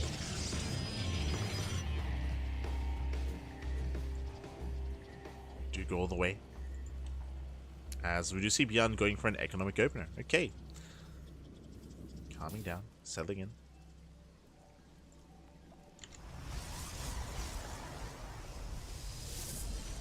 I see in the YouTube chat. Who the heck is Lemon? Oh, someone hasn't been watching StarCraft. Lemon, he's been competing for quite a number of years at this point. I would say Lemon came on the radar maybe during the COVID era of StarCraft, at least in my mind. That was back in like 2020, 2021. To be fair, you might not recognize Lemon if you were watching back then, just because Lemon was playing Zerg. Lemon, he has changed race over the past, what, 5 years of StarCraft, from Zerg to Terran to Protoss. He has stayed with the ID Lemon the entire time, so you should recognize the name. If you remember back then, we were always joking about Lemon and Zest teaming up and, you know, being on that Citrus team for 2v2 or Archon mode. One day, Pappy, one day. But yeah, he's been competing for many years at this point. I would say that if you didn't watch the regionals or the weeklies, then you wouldn't know him, right? If you only watch, I don't know, if you only watch like BlizzCon, or if you only watch like EWC, or Esports World Cup, or DreamHacks, then sure, you wouldn't be familiar with Lemon, especially because back then, especially, he was overshadowed by the other big Taiwanese players. The top three, the triad from Taiwan was Haas, Butterways, and Nice. The three of them, like they were the top three Protoss and top three players in Taiwan for a very long time. But over time, all three of them retired. Butterways, Haas, and Nice, they all three did retire. So in the absence of those three players, Lemon is now the best player in Taiwan. 100%. He's the best player in Taiwan. I mean, it isn't just that the other players retired, but he's also improved as well. Like, he's also improved. He's also gotten better over time, over the years. But yes, usually he was in the shadow of the other three, right? Of the other three Protosses in Taiwan.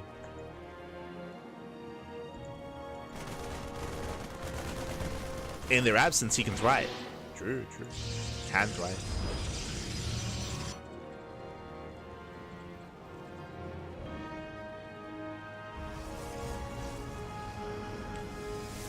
Lemon's on a nice rating climb the last 2 years. Yeah, like as we're mentioning, right? Like, as in the absence of the other top Taiwanese players, like Lemon has risen through the ranks. Has improved in recent years. True.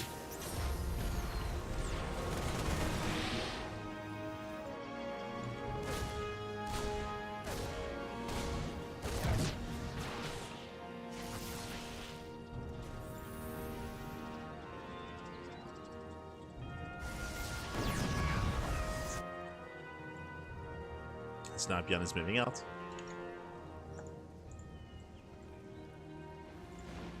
Jumping into the main. Going for a Cloak Banshee behind this. So far, Lemon is keeping up. He's keeping up his zoning back. And likewise, Cloak Banshees are on the way. So a cheeky follow-up here out of ByuN. So far, Lemon, he's unaware. He's moving out with the hallucination as we speak. At the same time, though, Lemon's getting distracted. Losing a Stalker. Again, the unload should not have happened. One Stalker goes down. Hallucination goes into the bases, and oh no, barely does count. Does confirm the research he sees. He knows that Cloak is on the way. Lemon is aware. Robo is halfway done. He needs a little bit more time here for detection. It's time for those observers.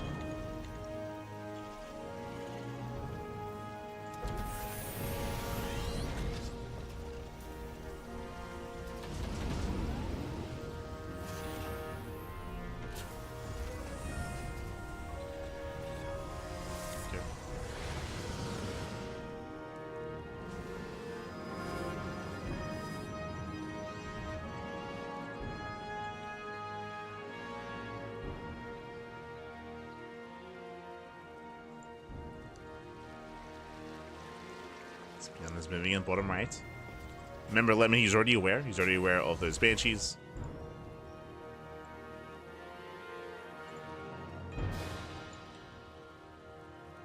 Bay's on the way. Not going into Storm, going to Colossus instead. And Cloak was cancelled. Okay. I was a little bit concerned because it wasn't Observer in position. But ByuN, after being scouted, did cancel Cloak. You got added Banshee production. Main army's moving in.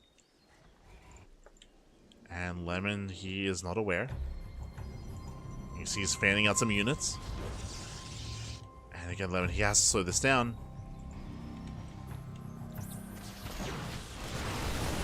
And that doesn't quite get the Cyclone. Never mind. Never mind, does get it.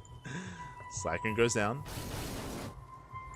Bearing in mind that Stim is later this game just because of the prioritization of Banshees, of Cloak.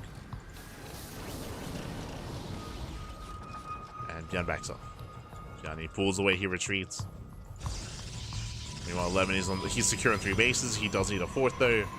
ByuN expanding on location. Quite greedy here by ByuN. Quite greedy.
ByuN is being active.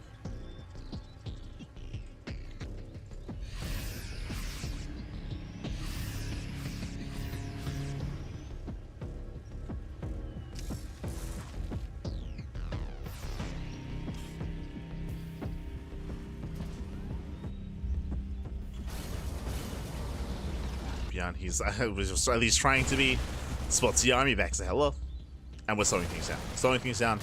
And we're locked in. If you remember earlier, leading up to Percival, we spoke about how this map is a map of extremes. Either the game ends early, or we slow things down and we cut the map in half. And that's kind of the direction we're heading in. Like, we're heading in that direction, which I do feel like that benefits Lemon. Like, Lemon, he's going to be more benefited here. He's going to be able to max out, build up on 4, soon to be 5 bases, get into Storm, Colossus, look to max out. He's getting there. And that is where Lemon can thrive. That's where he can thrive. Now, you could argue that it's going to be a little bit easier here for ByuN to rotate in between his bases. True. It'll be easier.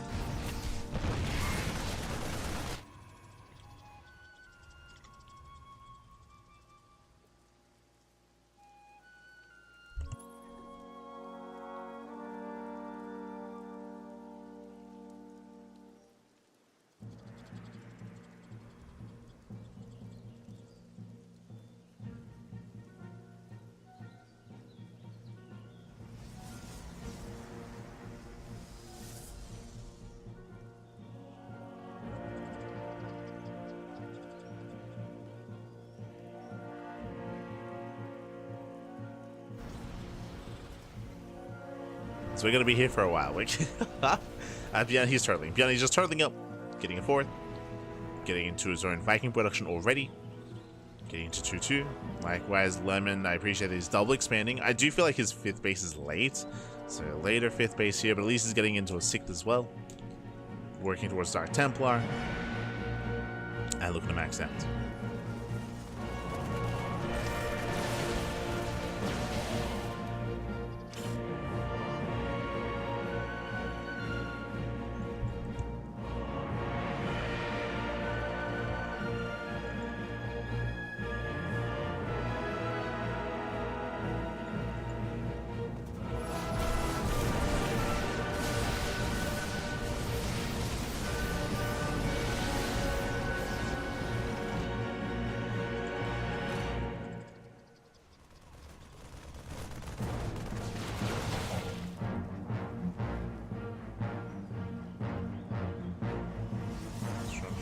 He's being active. Again, claiming his golds. ByuN likewise securing himself. Observer does get eyes on the main army, so Lemony should feel safe. Should feel relatively safe.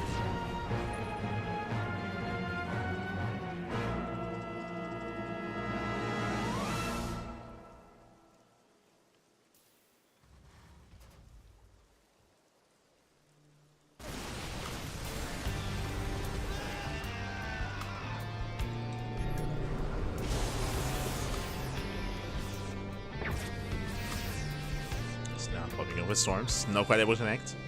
One temple goes down. How many Vikings? So far 8. 8 Vikings for ByuN. Both armies are maxing. Goes to expose. Doesn't quite commit though. Yeah, Lemon pulling away. Does pull away. Ooh, Vikings, they do collapse in. One Colossus already goes down. Oh, the army, no! The Immortals, they caught out. Massive pick up here, and Lemon, he will lose everything. That's what, 4 or 5 Immortals going down. His army out of position. Ideally, he wants some kind of buffer. Those are expensive losses there for Lemon. Ay, ay, ay. That was how many? That was 7 Immortals. 7 Immortals, 2 Colossus. They all go down straight away in the blink of an eye. And that might just be game. That might just be game then and there. One fight, sometimes that's all it takes.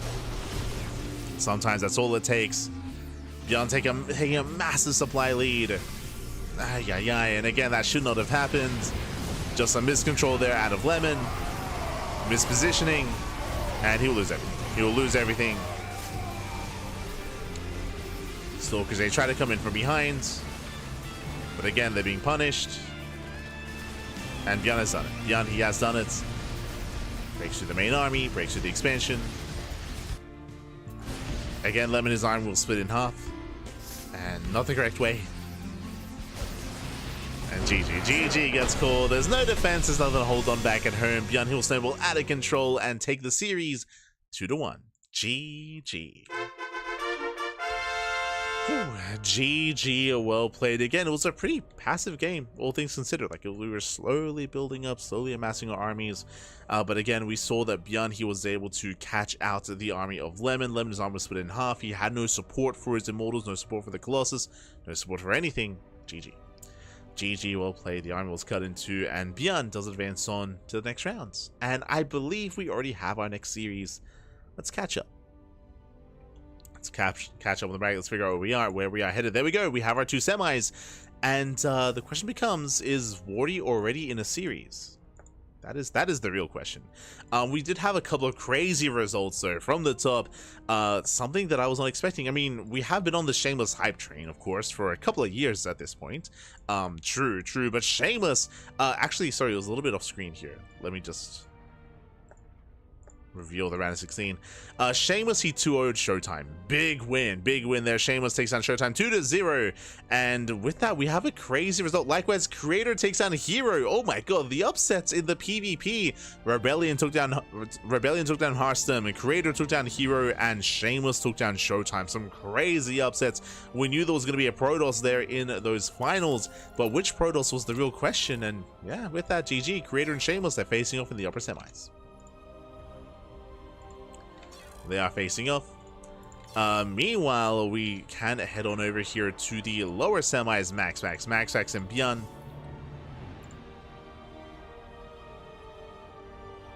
MaxPax and ByuN, they are going to be facing off in the lower semifinals as well, as MaxPax takes down Amateur Zerg and Rex, and now facing off against ByuN. Now, when it comes to our next matchup here, we're going to be getting into Creator versus Shameless. First, they're already in game 1, so unfortunately, we missed out on game 1. We missed out. We missed out on the first game of the series, but we'll be there for game 2. We'll be there for game number 2. So we do have an extended break. And we'll see you guys soon after the break. After the break. See you soon. See you soon.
And welcome back, everyone. Welcome back to our semifinals. So the semifinals here of the WardiTV Monday number 46. As we're jumping in mid-series, here into game number 2, and spawning in the right-hand corner of ley lines, we have our South Korean Protoss player. We have the red Protoss. It is Creator. And spawning in the bottom left-hand corner, we have the blue Protoss player representing Little Fairy. It is Shameless. And if you're in the chat, you know what time it is. It is a Gamma time. Predictions are open.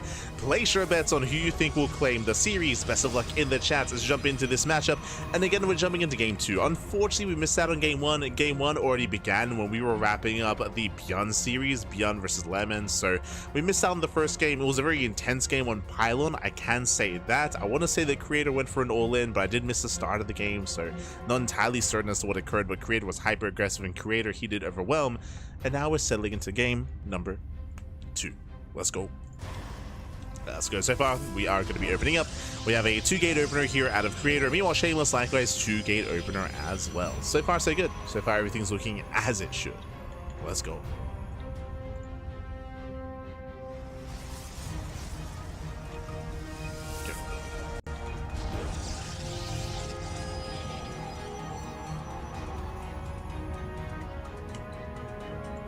Building up.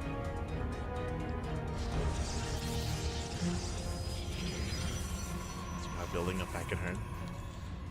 So far, nothing crazy. No one is proxying, which is catching me by surprise. If you were here last night, we casted so many PvPs. We casted so much PvP, and alas, it was non-stop all-ins as well. I'm assuming that we're going to see something similar here, but so far, everything's going standard. So far, 2-gate opener all around. Cybercore's about to finish, and we'll see if anyone goes for a tech before expansion. We can see here, Sentry expand out of Shameless. Basically, Shameless is skipping the second units. Oh, never mind. Does still go for the Stalker. Stalker has begun. Pylon block is in position, and both players trying to delay each other. Still being active with their probes. Still being active, as the pylon block is going to be thrown down.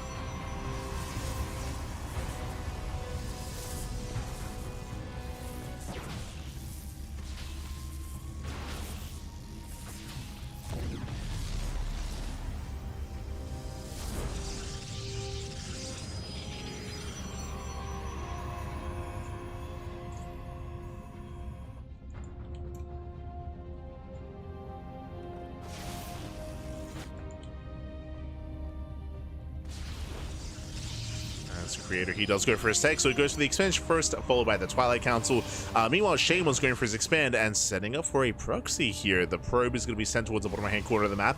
Still going for the Twilight Council, but if Shameless does commit to a pylon, it feels like a Dark Shrine if we go for the pylon. So Shameless being a little bit cheeky. There it is. A pylon gets thrown down. Show us that Dark Templar. Or those Dark Templar. The other option here is just getting a gateway just to warp in across the map, just to be aggressive in some way, but nah, this feels a little bit more sinister. There you can see he's being active with that probe. Show us what you got. There it is, Dark Shrine. Yeah, DT's going to be on the way from the side of Shameless. Again, that was a very suspicious probe. Creator goes in, and Creator, he does see the research. It was a little bit delayed, but does spot it. Again, there's a fake out, making it look like Blink when really it is anything but. And we'll see if Creator takes the bait. We speak about this all the time, but here in PvP, it is not uncommon to delay your robo. To even expand before the robo as well.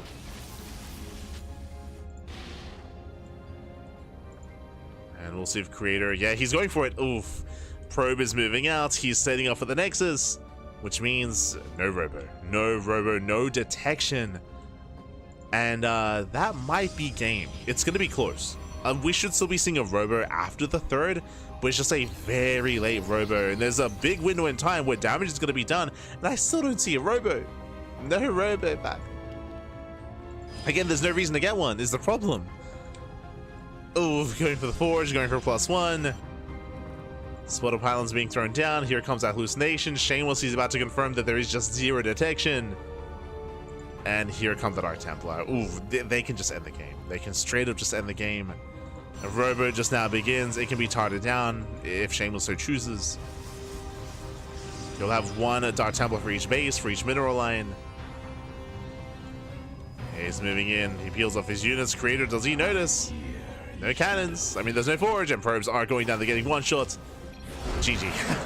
GG gets called. 0 detection for Creator, and Shameless sides up the series. We're going to the ace match. Whew. GG. Well played.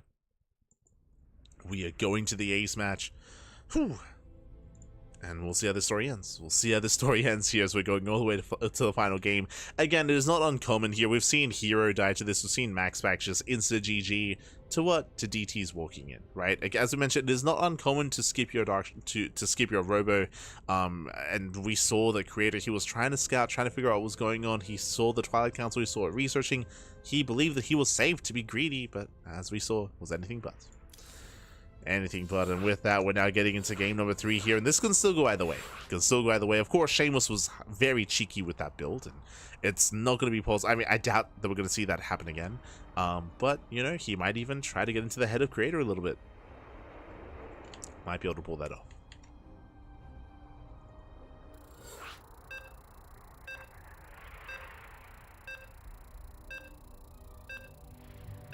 Go.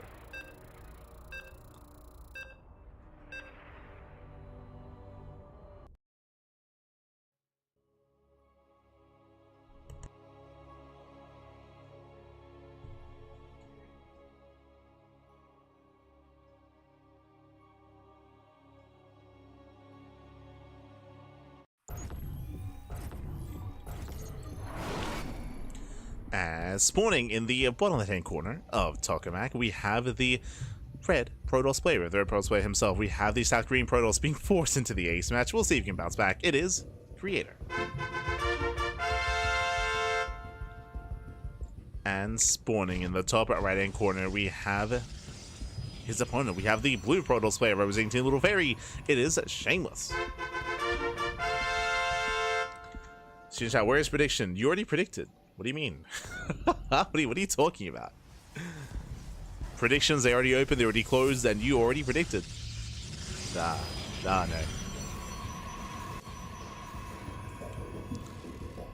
So now our players are settling in.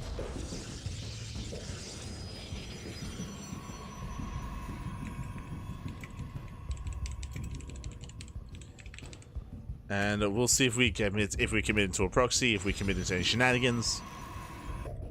Our eyes are on our initial probes. Creator moving out. Double gas open out of Shameless, likewise double gas out of Creator as well. Gateways are being thrown down, and nothing crazy. Which I meant to. I was emphasizing double gas. I should be emphasizing the 2 gate opener. So everything looking standard once again. 2 gate opener to the cyber core. Both players are mirroring each other. Shameless, my eyes are on this probe. But really, he's scouting for a proxy. No, mate. Never mind. Show us what you got. Technically, this could be a position, could be a location for a proxy robo to commit to all base all in. It'd be an awkward location for a Stargate. We're still waiting for the cyber core. Cyber core is almost done. Show us what you got. Now, Creator, because of the probe scout, he knows that the pylon is missing. Again, second pylon in the main base for Creator. I can't say the same for Shameless, and there it is. Robo gets thrown down. 1 base all in.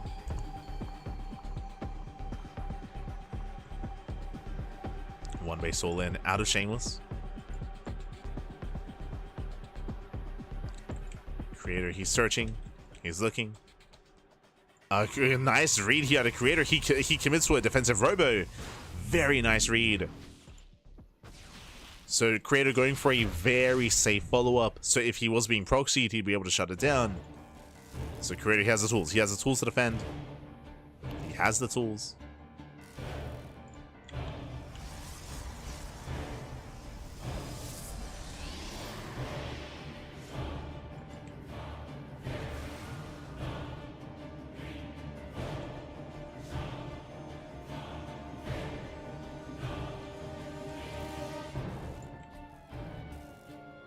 Creator being active. He's being being active on the left. We have Adepts here on the right. We could try to shade in, but Lasso Probe is in position. Immortal production has already begun. Safety shield battery on top of the high ground as well. Like, Creator, he's very well secure. And even sneaking out to kind of force Shameless into an awkward position here. Now, thankfully, he is back at home. His army is back at home. He is somewhat set up. Prism into the main with the Adepts. So Prism first, followed by the Immortal. Does drop in at the same time. Creator going for the pylon. Will depower. Yeah, will depower. Immortals back at him to defend. Gateway's depowered. Shameless trying to make a stand. Trading 1 for 1. Does trade his Stalkers. Preserves the other. At least tries to. There you go. Trades 2 for 2. Final Stalker does get hunted down. No warp gate, just barely. Less than a second away. No warp gate. No reinforcements. There's the recall back home. Saves the Stalker. And so far, Creator looking solid. He has a higher worker count. He has a better economy. He has production. He has warp gate. He's securing himself. As Shameless is bringing everything online. He does find the proxy. So let's catch the Adepts. Okay, nice catch here from Shameless, getting basically 2 free Adepts. 2 Adepts go down, the pylon as well, and the probe. Nice win for Shameless. Creator, meanwhile, he has already found the Robo. He's going for it.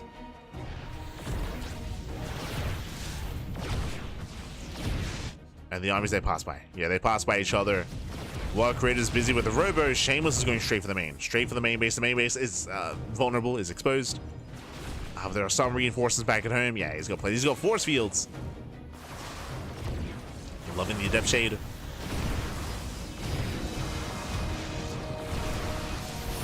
He is ready.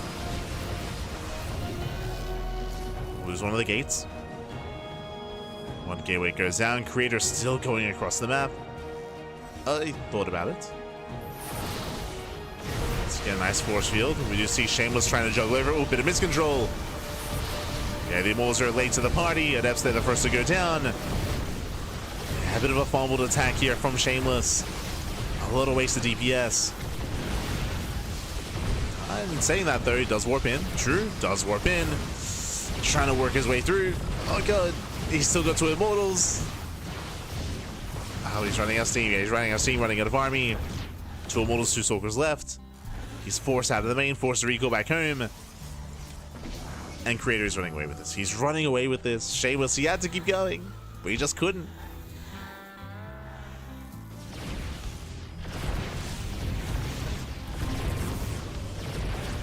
As once again, we just see Creator sniping the pylon. Depowers the gates.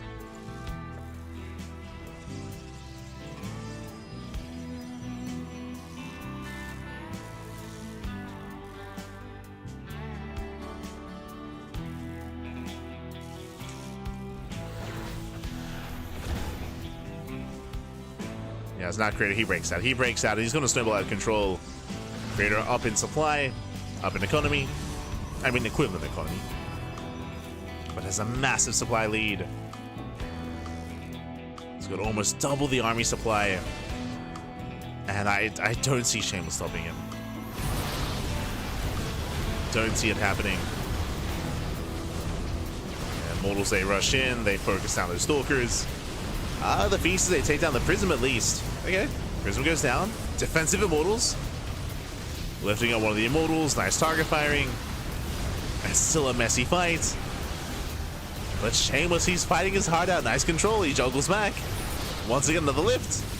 Ooh, another lift. Takes down another Immortal. Boys are being pulled, and Shameless, an amazing defense here. Very nice. Oh, takes down the Immortal with no recall. Yeah, the recall fails in a way. Saves the Gateway army, not the Immortals. And again, Shameless fought very well, very nicely. He had some very nice unit control with his War Prism. Likewise, these Phoenixes were the MVPs, just CCing and crowd controlling those Immortals as well. Just a very impressive fight here from Shameless. As Creator's expanding. Shameless still take a chance. Oh no! Prism getting caught out. Not like this. This Prism's getting so very low. Does barely get away. Thankfully, there's no blink. Get out of here, Bobby. Get out of here. At the same time, he uses they go for a drive-by, but Lasso Assault is in position as well. And even though Shameless had an incredible defense, Creator he'll have the faster base. Natural's up and running.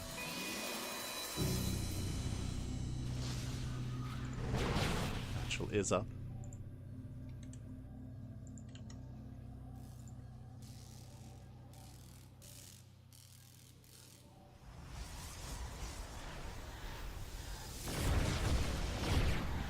As we can see, Shameless, he has to take a chance here. He knows that he's behind. He has to do something to deal some kind of damage.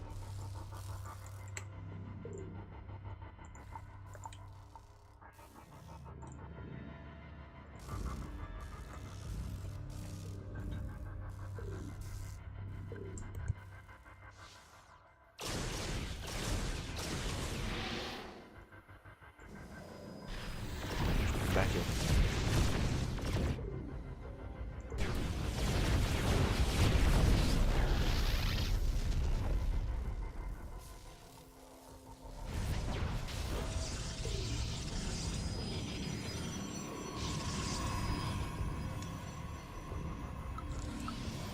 And from here, the game, do we just stabilize? I mean, like, Creator does have a lead, true, but at the same time, Shameless, he's not too far behind. He's getting his own natural base up and running, building up his own immortals. Unfortunately, when it comes to tech, Shameless, of course, he went for the Stargate. Meanwhile, Creator, his blink is almost done, right? Blink is almost complete for Creator, so he'll have more micro potential. Likewise, third base also on the way.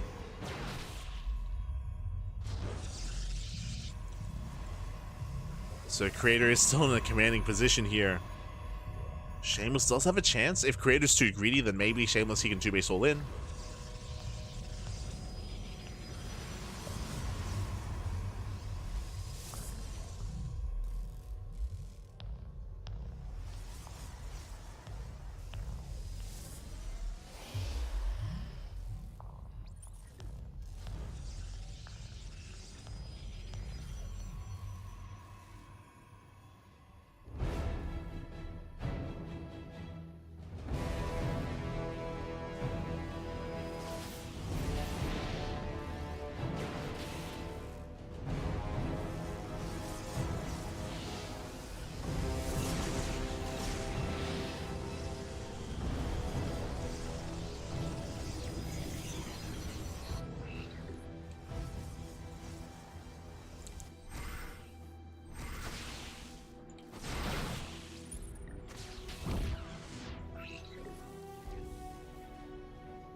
Creator, he's comfortably getting to a 3-base economy. Meanwhile, Shameless across the map, he does throw down a gateway explosion. How many gates do we have?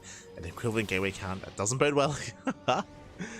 We have a 5th gateway on the way for Shameless. No expansion, no setup. It's going to be all or nothing.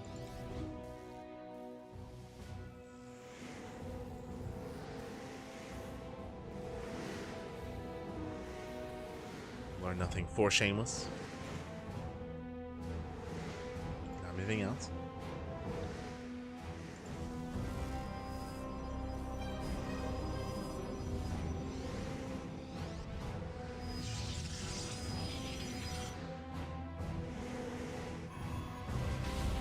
I mean, Creator, he's set up. Even though Shameless is going for the all-in, Creator actually has a large army, which is crazy, but it shows just how far ahead he is.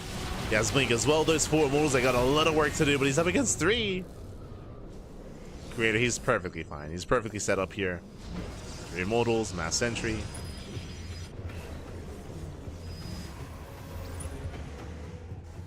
It's gonna be difficult to break.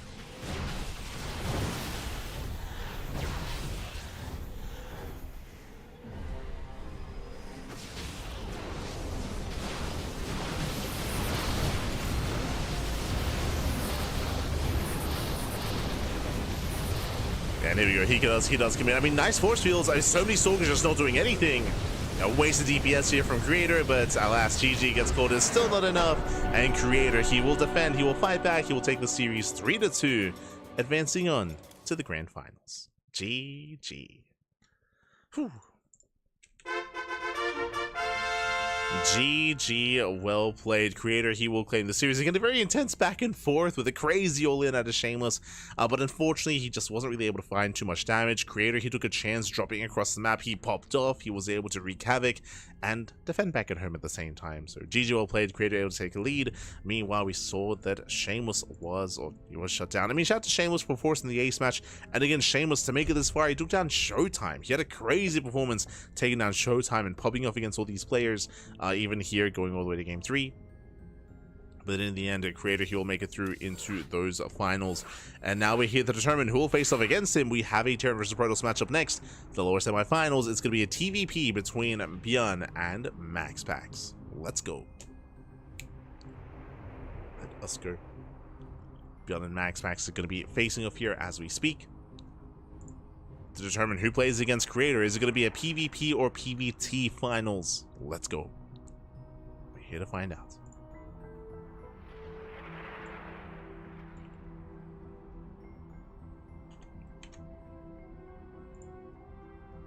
It's getting ready.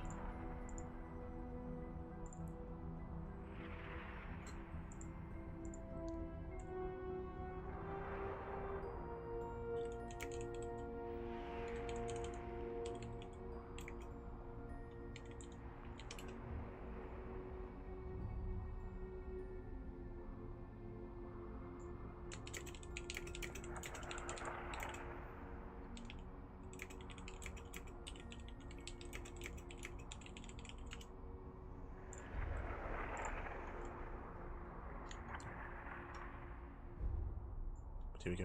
Here we go. Looks like our players might need a moment though. So it looks like they might need a little bit of time here before we jump into our semis. So we're going to be going on a short break. Going on a short break here. When we come back, we'll have those lower semis. We'll have ByuN and MaxPax. We'll see you soon in a couple of minutes. See you soon.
Welcome back, everyone. Welcome back to the lower semifinals here of the WardiTV Monday number 46. We are jumping into our fresh best of 3 and spawning in the top right-hand corner of Tokamak.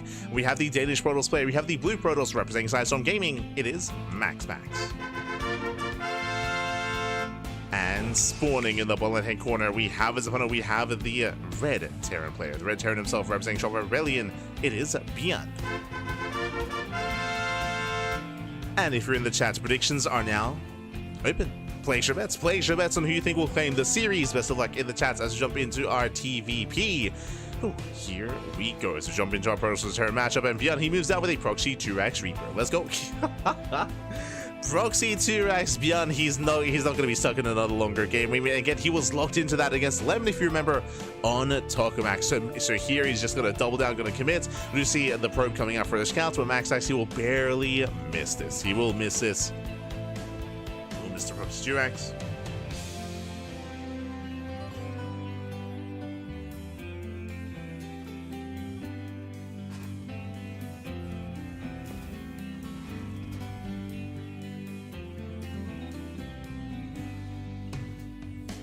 As we do have our 2 axes here being thrown down.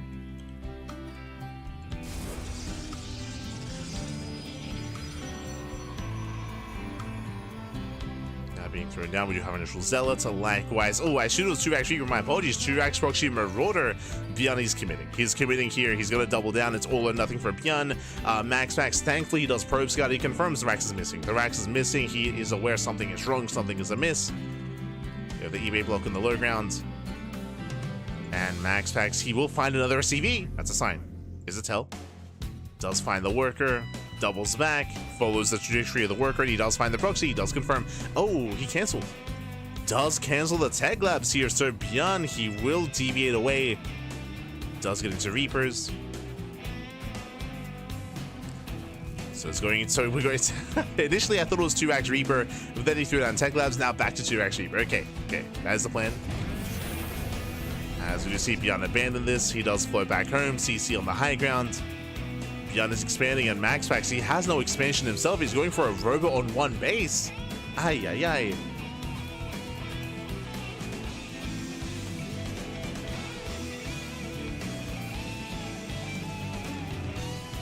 He's going for his robo. He's going to commit.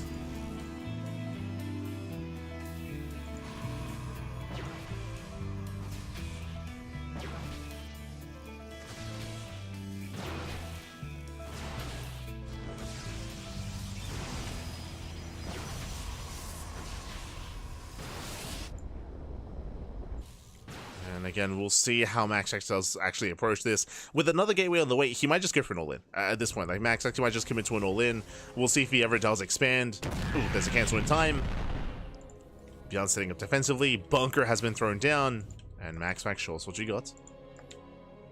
Rallying out. Ah, he's expanding. Okay. He will expand. Not going for the all-in.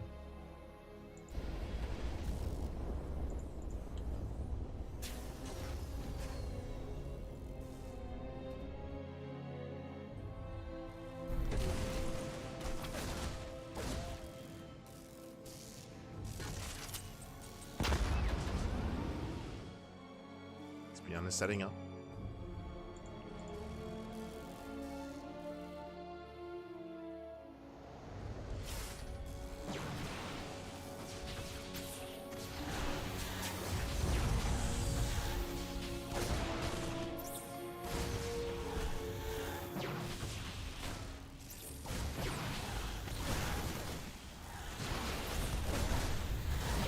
From here, he is setting up. We do see some nice unit control here at a MaxPax.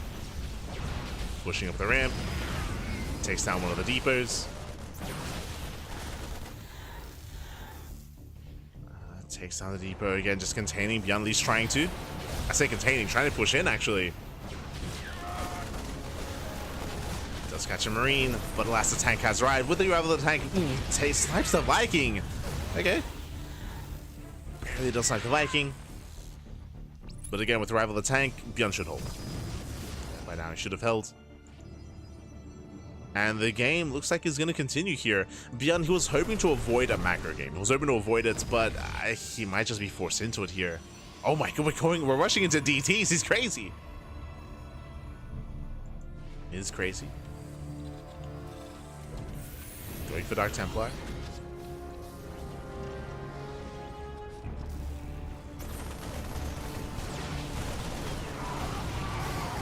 The base is being taken.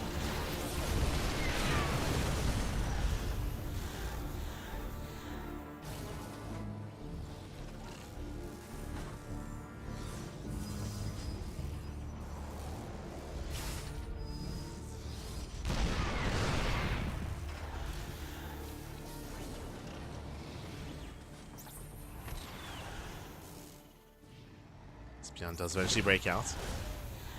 Finally breaks out. So far, it's going to be a MaxPax to slow this down. And hey, he's doing a great job of picking away at the army. Getting a couple of Marines. Blink is almost done. Ooh, Liberator gets into the main base, and ByuN, he still does not see the tech. Barely doesn't go far enough. Does not see the Dark Shrine. Yeah, ByuN is in the dark.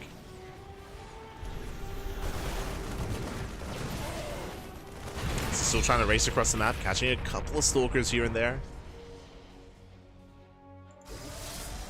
Does get a couple of stalkers. ByuN pulls away. Again, MaxPax, he has maintained his position. He's saturated. Now he can take a third. So MaxPax is expanding. And we'll see if ByuN throws down 2 more Raxes. Oh, as Dark Templar, they're coming. DT's dead waddling into the bases. Again, the MaxPax special. He's known for his Dark Templar. Nice scan. Keen eyes here out of ByuN. But does not kill the Dark Templar. Oof. Yeah, he's out of position. DT into the main. STVs are going down.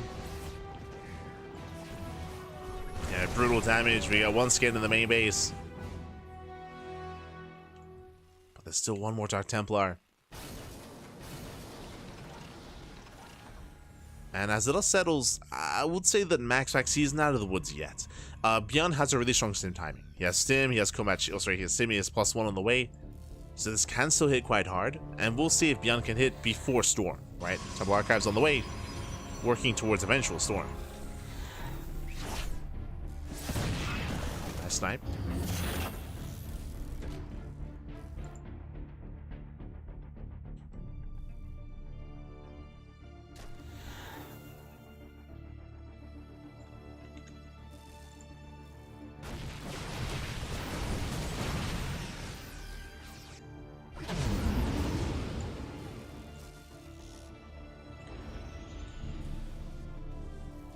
ByuN's being active.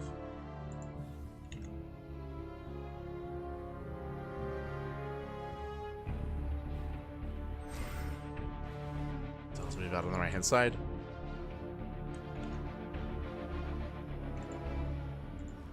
Dropping into the main. For the most part, MaxPax is back at him to defend. He's at his third, but not quite in the main base. Yeah, MaxPax is exposed. He does react, racing back over. And we spoke about this stim timing here, this stim window for ByuN. See what he can pull off. Going for the pylon. The Artosis pylon. Ooh, depowers everything. Depowers everything in the main. At the same time, rallying over towards the third base. MaxPax out of position. And Storm is not ready. Needs 10 more seconds. That mineral line is going to go down. Massive pickoffs. MaxPax just getting torn apart. Storm is done, but it's too late. Yeah, it's too little too late. Tanks are in position, and the base is going to go down. ByuN is snowballing out of control, takes down the Nexus. Oh, MaxPax, you're not lemon. Okay. ByuN stimming in. Here come the Storms. Storm does connect. Getting on top of the tanks. Yeah, ByuN does overextend. Another Storm lands. MaxPax is holding. ByuN overstayed his welcome. And sure, MaxPax holds, but he's stuck on 2 bases, right? He's stuck on 2 bases. Third CC is already on the way for ByuN. ByuN has an economic lead. He can back off, build up his army. Up! Oh, no, Prism! Prism does rally in. Thankfully, late reaction there by ByuN. Nice Storms. And Storms are connecting. Widow Mines go down. A better fight here for MaxPax. Much better engage. I believe recall's on cooldown. Yeah, recall is on cooldown. ByuN is coming in from behind. Does he have enough at home to defend? He's got a bunker. And MaxPax is all in. At this point, MaxPax, he is all in. He commits. Show us those Storms. He's got 3 Templar. Getting into the mineral line. ByuN has to get back the hell up. Nice mind connection. Takes down the charge lots. And across about 23 probe kills. Brutal damage. MaxPax is getting torn apart. And boys are being pulled, and MaxPax, he should lose everything. I say that now he's breaking through. Uh-oh. MaxPax does break through. We're just going for the base trade. We're going for, oh no, the Storms! Defensive Storms. ByuN, he does not have enough of them to defend. I thought he might. The boys that were not a part of the fight in the end. ByuN pulls away. ByuN, I don't think he has enough here. Lands an EMP. Vikings, they can't do much either. Ghost getting caught out. Miss rally there by ByuN. Yeah, ByuN, he's falling apart here. ByuN, he was in a commanding position. He just had to survive the all-in. I mean, it wasn't all-in. It hit pretty hard. As ByuN is trying to race back home, but GG gets called. ByuN is overwhelmed, and MaxPax will take game number 1. We'll take a lead in the series. GG. Whew. GG, well played, does take a lead in the series. Again, a very intense back and forth. ByuN, he was looking good, he was looking strong, he was able to take a lead, able to cripple the economy, force the all-in, but we saw that ByuN only had one bunker back at home. Likewise, he was late to pull the boys as well, so they were not really a part of the fight, couldn't really buffer. I mean, the storms were still brutal. He had 3 storms to work with, MaxPax, I mean, and even a defensive storm as well. GG. GG, well played, MaxPax, he defended, he survived, and with that, we're now getting into game number 2. We're jumping into game 2. And game 2 is going to be on Pylon. Ooh, okay. So, Tokamak is a map where MaxPax is more favored on. I mean, for a different reason. Just because it's so much more defensive. We often see a lot more longer, later games. That is where Protoss typically thrives. Here on these smaller maps, that is where Terran thrives. That is where ByuN can be more aggressive, more active. And we'll see if he can break through. We'll see if he can break MaxPax. Let's go. Let's go. Un momento.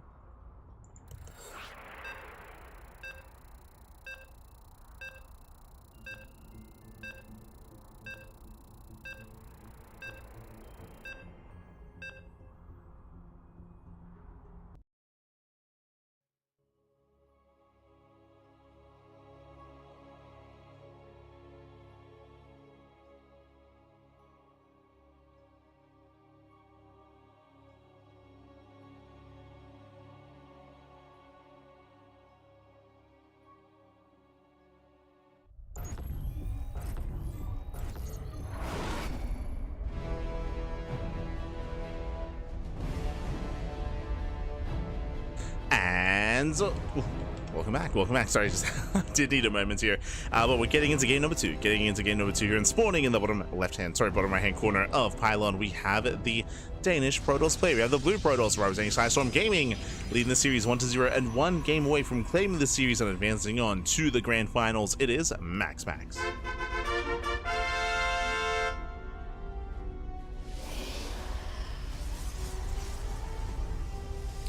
And spawning in the top left-hand corner, we have as opponent, we have the South Korean Terran player. We have the red Terran representing ShoWTimE. It is ByuN.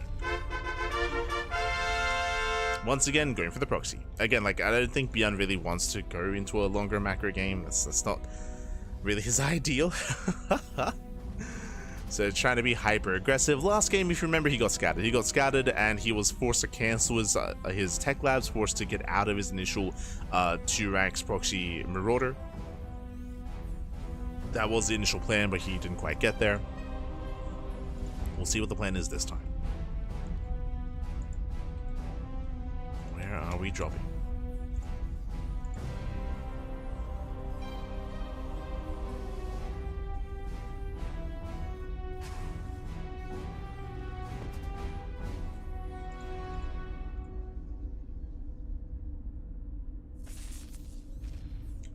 Go. As here comes the initial block. Once again, MaxPax, he does scatter across the map, he does check the main, he does confirm the Rax is missing once again. And if you remember last game, MaxPax, before even scouting, he blindly went for a robo on one base. We could see the same response again. Could see the same response.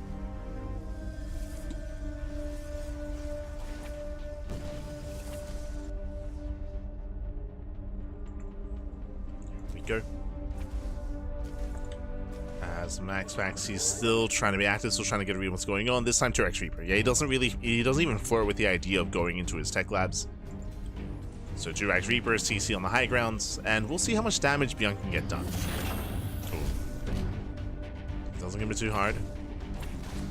First Reaper races back home to defend. So just 2 Reapers, sorry, 3. 3 Reapers in total. MaxPax setting up in the main base, shield batteries on the way. MaxPax, he should be fine. be fine here.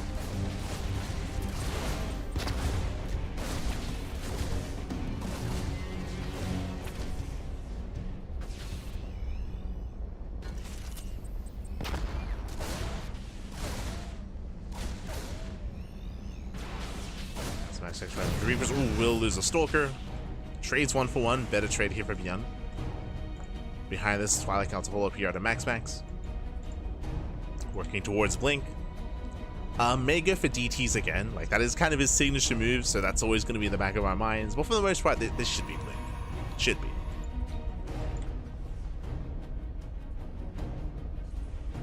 Oh my god. As that is a third CC before Starport. Hyper greed here out of ByuN. Okay. Very greedy. Going for the CC.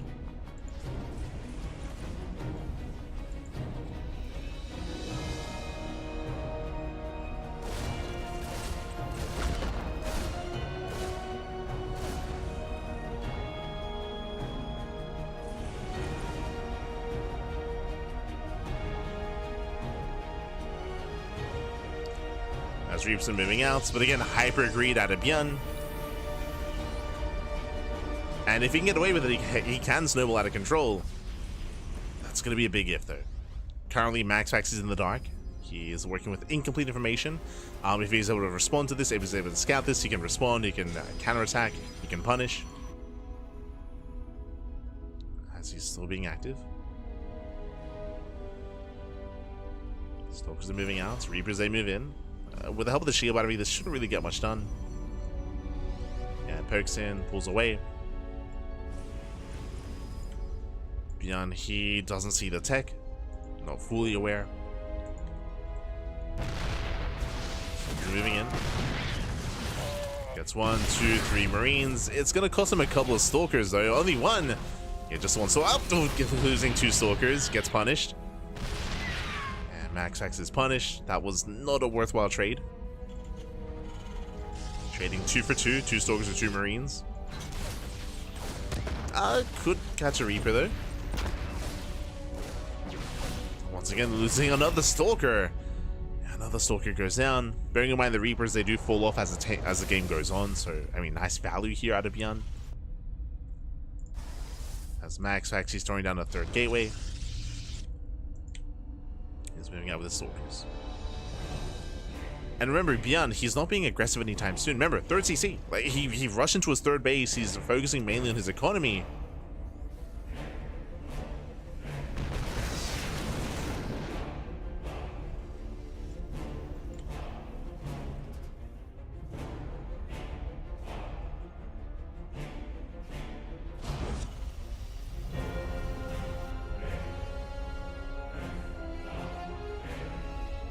Focusing on the economy, not on the army.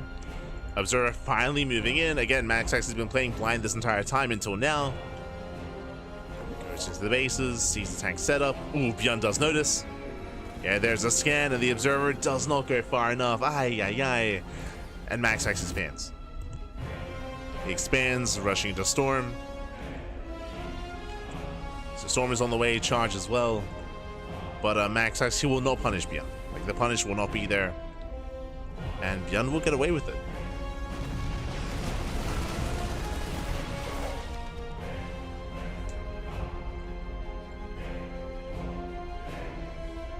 Now ByuN, he shouldn't be pushing.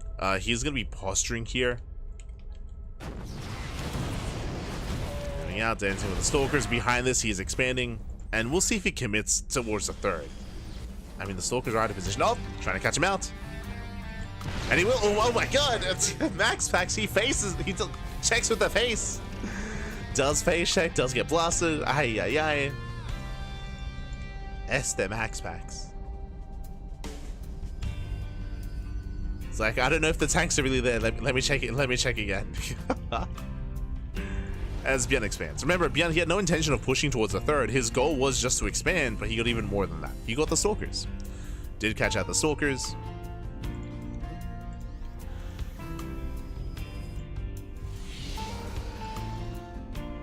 And with that, ByuN, he will soon reap his rewards. Now, currently the soup does lie. You can see the supplies are very close. They're very close right now, but that's about to skyrocket in ByuN's favor. ByuN, he has an equivalent worker count. He has an equivalent base count. ByuN is ahead economically. Straight up, he is ahead, and he should not be. It's just because of the build itself, because of the fast third base. And again, MaxPax, he is still not fully aware. Now he checks. And not even though. MaxPax still in the dark.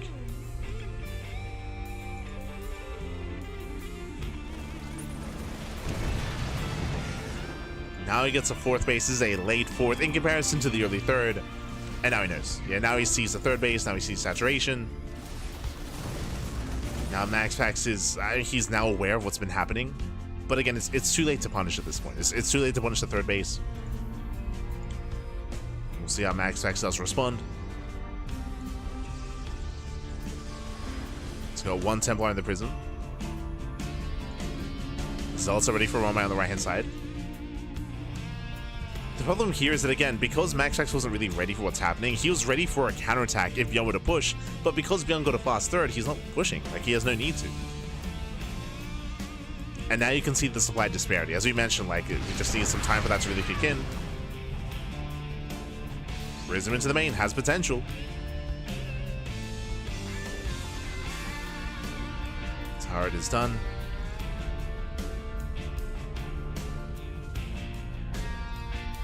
MaxPax rotating over. Spots the army. Prism always deflected. Storm's coming in. It's a storm. Prism is forced back. And ByuN should be the first to max out. Now, MaxPax has to buy some time. The Bay is done. He needs time for Colossus. He needs that time desperately. I do like this rotation. Again, just keeping ByuN busy.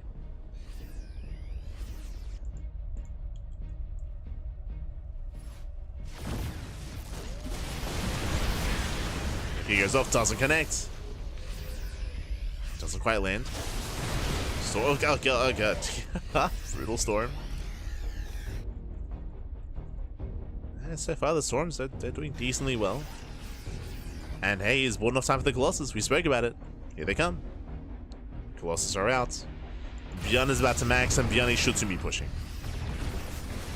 Should soon move out. Oh, missed rally there by MaxPax. Losing one Immortal. And doesn't quite lose the other. Storms a zone away.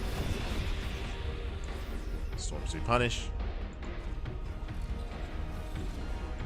But this is going to be a couple of rough moments here for MaxPax. But once again, if he can just buy a little bit more time, the map is not going to be helping him. Oh, never mind. ByuN double expands. Makes a choice. ByuN could have pushed. He could have pushed. He could have moved out. But ByuN, he is double expanding instead. Playing it slow. Okay, okay. Let's go. We're strapping in. We're getting into a much longer game here. ByuN, he just pitches his tent. Let's go. Nice storm. Army rotates over towards the planetary. VMPs are going to be connecting. And I believe that was the final storm. Yeah, the final storm here for MaxPax. Ay, ay, ay. And he will lose everything. And he will lose the army here. The Colossus will not escape, will not be able to get away. At the same time, the prison was dealt with. And ByuN takes a very, very strong fight. I mean, ByuN was already ahead and now getting further ahead. Now, is ByuN going to be too passive? Like, you can see the supply disparity. Like, ByuN, he's up, what, 60? Like, he was up 70 supply just a moment ago. Like, ByuN has a massive advantage here. But if he's too passive, then MaxPax can recover. He can recover, he can bounce back. But ByuN is pushing. Yeah, he's not being passive. ByuN is moving out. He bullies a Colossus. One Colossus goes down. He gets one, and he's gonna get, oh, not quite the other. But takes down the expansion. Takes down the Nexus. From here, he can keep pushing. He should keep pushing to get on top of the production. But ByuN, he backs off, and MaxPax, he is slowly catching up. Oof, brutal EMP. EMP goes up. snipe. Down to how many High Templar? 3. 3 Templar left. Getting up to 4. Nice storm. The Vikings are getting very low. And MaxPax, he's holding. He's holding on. May have lost the base, but hey, that bought time. That did buy time for MaxPax. ByuN is taking up, working towards working towards his own advanced ballistics, working towards a bit of range. But MaxPax, he is building back up. Like he's slowly catching up with that supply. Which means he has a fight in him. He does have a fight in him. ByuN will have a bit of a bank to work with. But MaxPax, he can still win a fight and snowball from there. Especially on Pylon.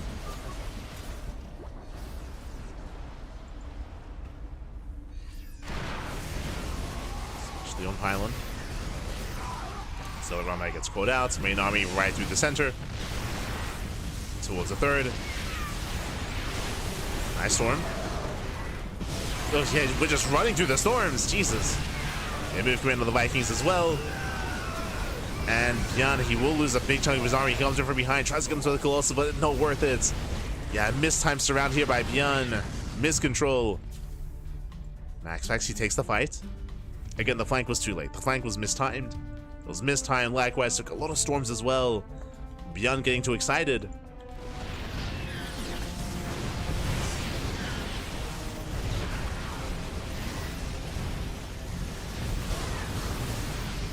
ByuN gets too excited. Storm saves turn away. Where are the Vikings? They're not here. Not anymore. Yeah, without Vikings, these Colossus, they just got so much free damage. Likewise, no Liberators either. No Liberators, no Vikings. MaxPax forcing his way through.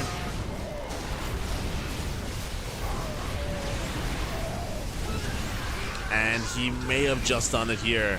It's still quite close. Vikings to get both Colossus. They get all 3. So it's actually just barely 2. Barely 2 Colossus go down. There's still 3 storms left. And MaxPax is going for the kill. See, unlike ByuN, he doesn't waste time at the 4th, doesn't waste time at the 3rd. He goes straight for the natural. Like, he knows he has to end the game. And it looks like with these Zealot reinforcements, he should be able to. Yeah, he should be able to break through the SCVs and get on top of the Marauders.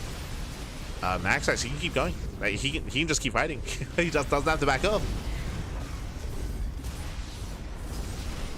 Doesn't have to pull away. Just engaging down the low grounds. There's 1 Viking left. GG. And GG gets called. MaxPax does overwhelm. He does bounce back. And MaxPax will take the series at 2-0. GG. Whew. GG, well played. ByuN had a very strong start to this game, very strong start to game 2. Getting away with his greed. Remember, he got away with a 3rd CC, got away with his greed. That's why ByuN had a massive army and supply advantage for the majority of this game. But if you remember, what did he do with that supply advantage? We spoke about it. We even referenced it at the end of that game with what MaxPax is doing. ByuN had momentum. ByuN had that lead, that supply lead. ByuN pushed, and he pushed into... I said 4th, it was the 5th base. He pushed into the 5th expansion. Meanwhile, when MaxPax was in a similar position, what did he go for? The natural, right? He just ignored the fringe bases, went straight for the natural, straight for the production, straight for the kill instead. So ByuN, sure, he was able to securely kill a Nexus, but it didn't really mean much. Didn't really mean much in the grand scheme of things, and it allowed MaxPax to actually warp in and actually build up an army to survive, to bounce back. To bounce back. GG, well played. With that, MaxPax does claim the series, and now we're getting ready for the grand finals. We were hoping we could avoid the PvP, but nah. There's no avoiding the PvP. It is going to be a best of 5 between MaxPax and Creator. Let's go.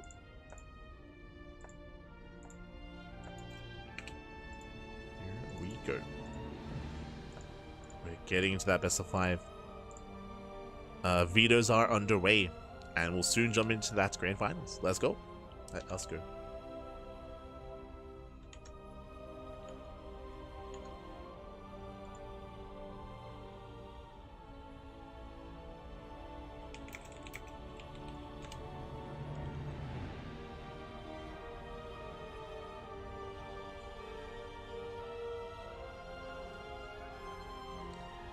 And looks like our players, they do need a moment. Need a moment here to set up.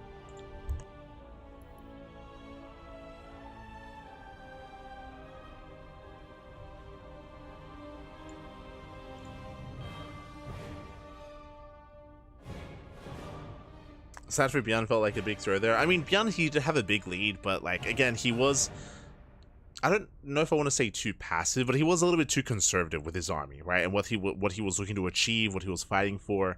I do think that he was lacking that urgency, that killer instinct. I do think that ByuN maybe got a little bit too complacent, with his position, a little bit too much. I mean, there were two big moments. There was ByuN wasting time killing the 5th base, but also the fumbled attack on the left-hand side outside of his 3rd. If you remember, we're talking about the mistimed flank, where he fought with one army, ran through 2 storms, moved command of the Vikings forward, and the flank was late as well. Like, it was a really, really rough fight for ByuN. That was after that at the 3rd base, just before the end of the game. It was after that fight, went poorly for ByuN, where MaxPax just snowballed from there. But GG, well played. I just read my apologies. GG, well played. For now, we're going to be going on a short break. Vita's underway. When we come back, we'll have MaxPax and Creator. See you soon. See you soon after the break. See you soon. Bye. See you soon.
So welcome back, everyone. Welcome back to the grand finals. Let's grand finales here of the WardiTV Monday, number 46. Oh boy, it has been an intense tournament so far, and we were hoping to avoid the PvP finals, but nah, it's something that cannot be avoided. We're jumping on in and spawning in the bottom left-hand corner of ley lines. We have the blue Protoss player. We have the Danish Protoss, representing Slashdom Gaming. It is MaxPax. And spawning in the top right-hand corner, we have his opponent. We have the South Korean Protoss, the red Protoss. It is Creator.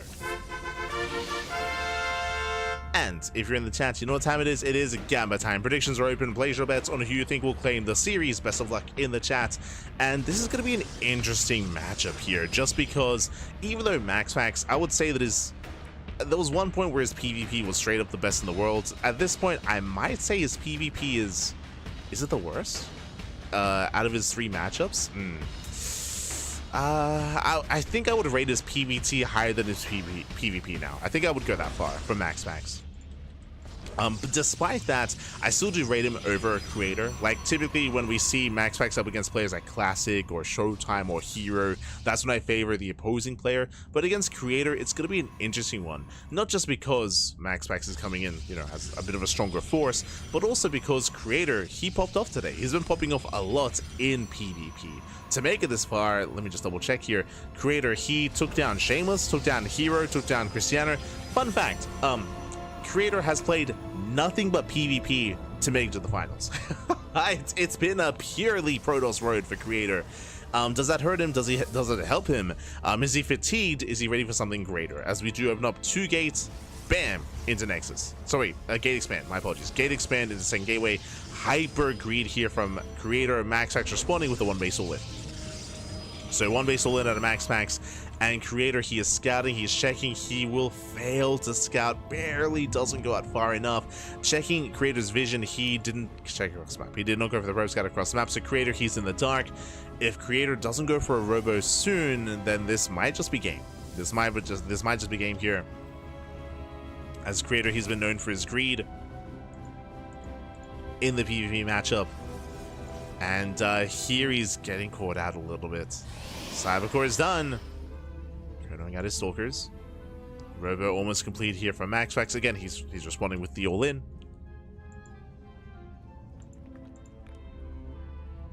As Creator went for one of the greediest builds you can go for. And it's going to be a tough hold. Yeah, it's going to be a very tough hold for Creator. Unfortunately, just didn't probe scout across the map. And barely did not scout his own side of the map as well. Yeah, two upstate get into the main. Probe's going to be going down, and this is already getting out of hand. It's so much lost mining time. 2, 3 probes going down, 4 probes even. 4 probe kills. We're going for the 3rd gateway. MaxPax still moving in. Still does move in. Yeah, he just started to step forward. He gets 1 Stalker. He gets 1. He gets 2. There's no shield battery. Yeah, no shield battery. The boys are being pulled. Even despite that, this is just so much damage already. Getting another Stalker. And you can see Creator just being bullied. He's just being bullied down. There's 1 Stalker left. He pulls... I think he knows. He pulls all the boys even. Hey, he looks down one of the Immortals. And he will get it. 1 Immortal goes down. That's impressive. Is impressive. Creator trying to survive. Unfortunately, there's just nothing behind this. It is the real issue here. There's no defensive Robo, there's no defensive Stargate, there's no Twilight Council, there's only gateways. So there's only so much the Creator can muster up.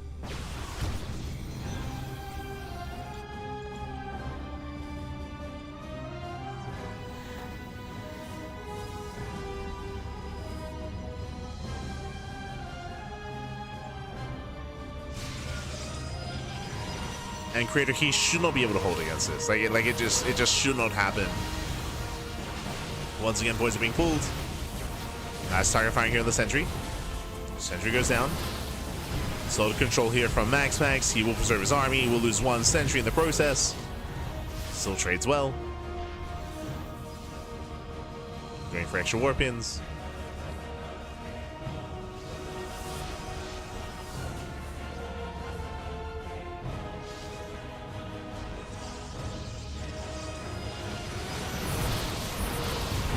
Second Immortal has arrived. Coming with the second Immortal. Takes out the Stalkers. And again, like, there's just nothing here. GG gets called. MaxPax, he takes game number 1, takes the lead in the series. GG. Whew. GG, well played. MaxPax does take a lead. Again, Creator, he went for a very greedy build. He went for a gate into Nexus, followed by a second gateway in Cybercore. So this is one of the greediest builds you can go for, aside from just straight up Nexus first, which we have seen from some players in the past. And we saw that Max actually responded with a one base all in. Creator, no probe scout across the map, so we didn't know that a pylon was missing. Likewise, he barely failed to scout the proxy in the center of the map as well. So unfortunate moment there for Creator. Because of that, he took a chance. Now, despite not scouting, he could have still made the choice to go for a safety robo opener instead, going for a faster robo to be very safe, but he chose to take the risk, chose to take the chance, and in the end, got punished. GG. GG, well played. He was punished in the end, and now we're getting to game number 2, and we'll see how this story unfolds as we're loading into Magnatha. Now, Magnatha is the largest map in the map pool. True, is the largest map, but specifically in PvP, we see a lot of all-ins. Because it's so large, there's a lot of places to proxy, a lot of places to throw down a proxy, to commit to an all-in, and in my mind, the turns are going to table. In my mind, MaxPax is going to be greedy, and Creator will all-in, but we'll see. We'll see if the roles reverse or if we go for more of the same. I don't expect to see any macro games. I'll be honest. I'd be surprised to see 3 base versus 3 base, but we'll get into it. This morning, in the top left-hand corner of Magnatha, we have the Danish Protoss player. We have the blue Protoss representing ShoWTimE Gaming, leading the series 1-0. It is MaxPax. And spawning in the bottom right-hand corner, we have his opponent. We have the red Protoss player representing from South Korea. Down in the series, we'll see him bounce back. It is Creator. Here we go.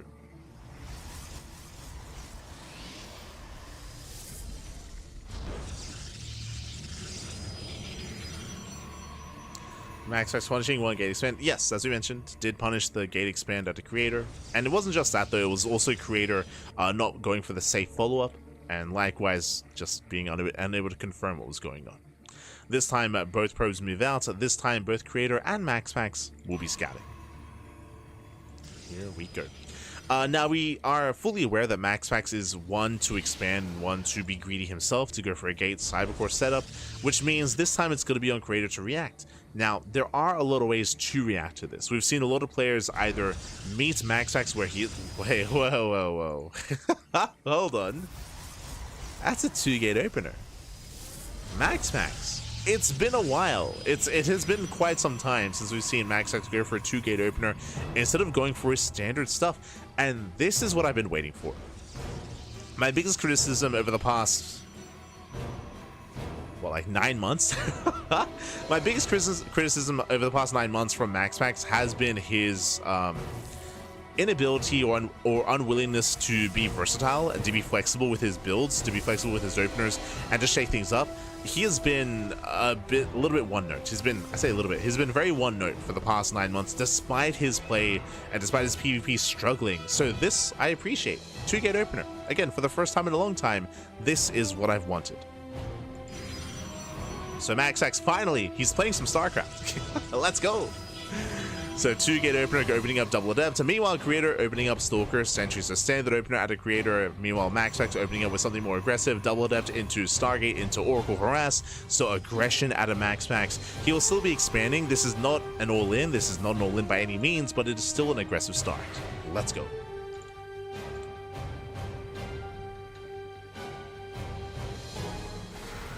Yo, do you think MaxPax finally got those EVA coaching lessons? Just oh no. Este piba. As Creator does go for the faster Nexus. So it's going to be once again Creator on the defensive. MaxPax, he's going to delay his base in favor of the Oracle production, and it's going to be up to Creator to defend, to survive. As so far Creator, he doesn't check the main. Not yet. Zoning back the adepts. There we go. Hallucination across the map. Needs to confirm the tech. And we'll see if Creator can react.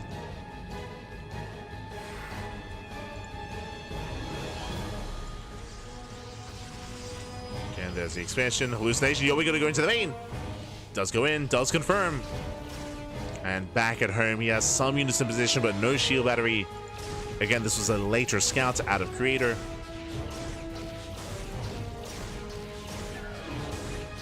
MaxPax moving in and getting a second Oracle. And we've seen MaxPax excel here in the mid game with his Oracles. If he can survive, with these Oracles, if he can keep them alive, then he can and will overwhelm. Gets into the main, gets a probe. There's one worker. Let's say shade in. So far, 2 probes, nothing major yet. So far, it's been a solid defense here from Creator, but the Oracle survives. And you see what I see? A second Oracle. 2 Oracles, they can one-shot workers, and even if we don't, we can keep them alive and throw down some stasis traps.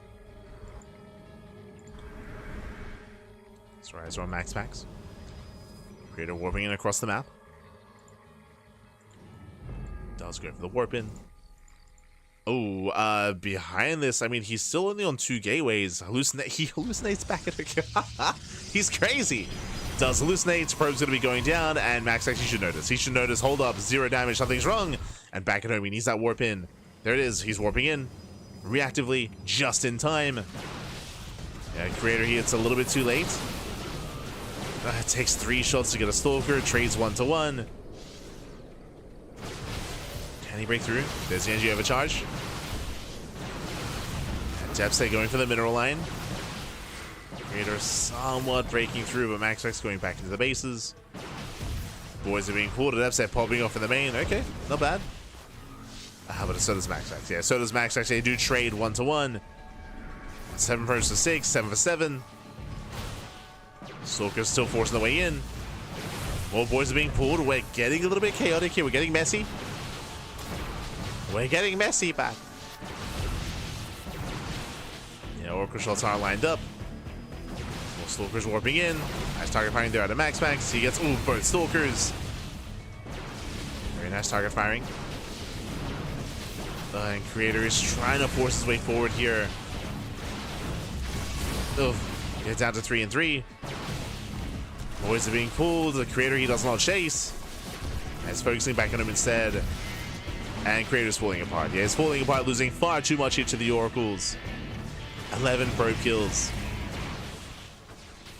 And MaxPax, he's done it. He defends back at home. He attacks across the map. GG, well played. MaxPax, he will take a 2-0 lead in the series. Whew.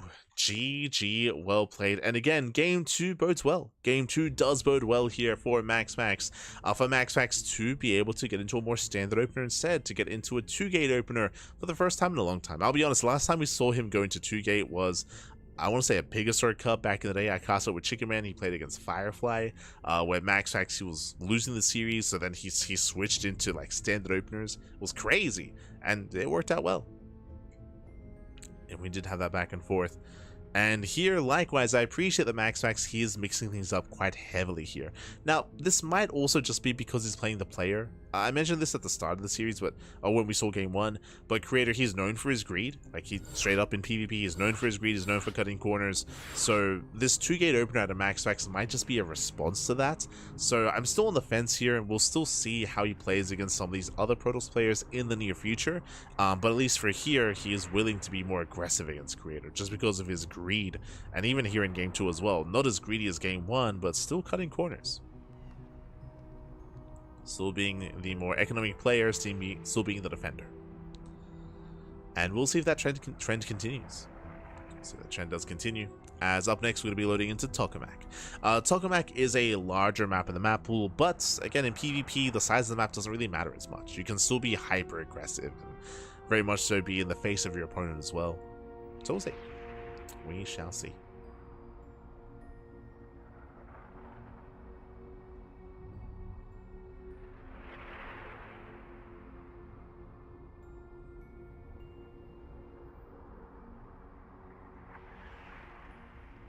As we are settling in. Looks like our players need a moment. I don't blame them, right? It's best of 5.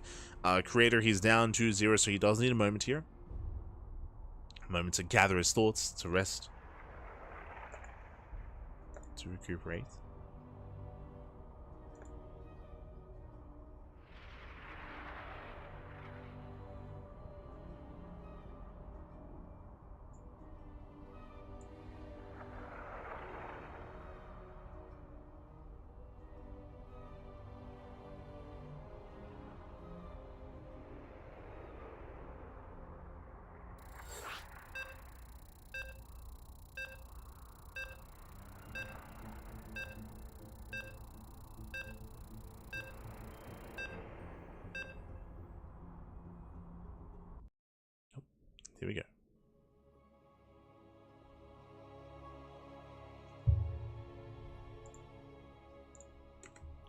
So just reacting. One of those things. Sorry, you know what? I'll give an update here as well. I know that a lot of people, myself included, were hoping for Yaku to be a part of the Sparkling Tune Cup number 100 the other day, and he was unavailable. He was traveling with his family. And fun fact, if you're in our Discord server, Yaku was actually posting alpaca pictures because apparently he went to an alpaca cafe. I didn't even know that was a thing. It was with the alpacas, man. Alpacas. It's beautiful. So I'm a little bit distracted by the alpacas. Amazing. Didn't even know that was a thing.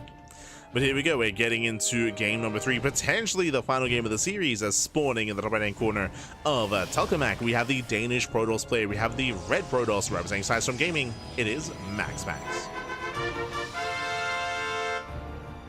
And spawning in the bottom left-hand corner, we have his opponent. We have the blue Protoss player. We have the South Green Protoss down in the series. We'll see if he can bounce back. We'll see if he can make a series out of this. It is a creator. Here we go.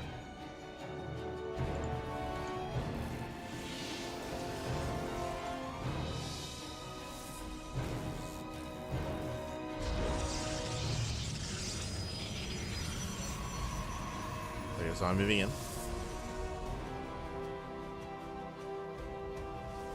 And once again, do you see what I see? 2-gate opener. Look at this. I mean, 2-gate opener out of creator, but if you look across the map, also a 2-gate opener out of MaxPax. Okay. Yo. We're taking our first steps into PvP, baby. All the way. Let's go. But for the second time in the series, 2-gate open out of MaxPax. Again, it's a rare sight, but this might become more of the norm. This might be something that we see more often here. And I think this is, again, just a really nice adaptation from MaxPax. I mentioned before that MaxPax has been suffering a lot in PvP. His win rate has been affected quite a lot when it comes to the recent meta, the recent changes, and the recent responses to players from players as well. So I do love that he is, again, just broadening his horizons and going for different openers. So really cool to see here from MaxPax. Let's go 2-gate, Stalker Adept, a little bit old school, okay.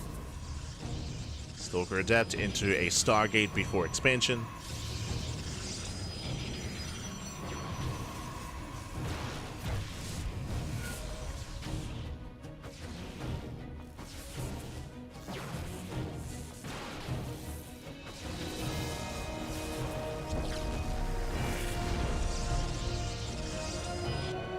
And once again, MaxPax is going to be the aggressor. Once again, he's going to be active with the Oracle. He can be active with the Depths as well if he warps in. Creator, once again, he's the defender going for the faster Nexus. So we have the same role game after game after game after game, with Creator being more economic and with MaxPax being in his face. He's in the face, baby. He's in the face. Let's go.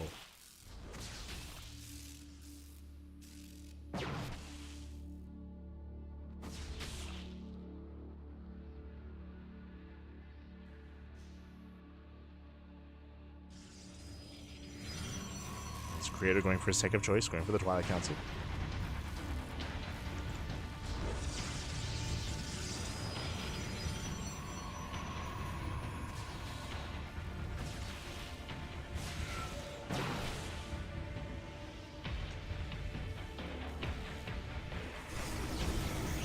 MaxPax making his way to the main. Creator, he does pull back. Does pull back. Oh. Keeping up with the Oracles.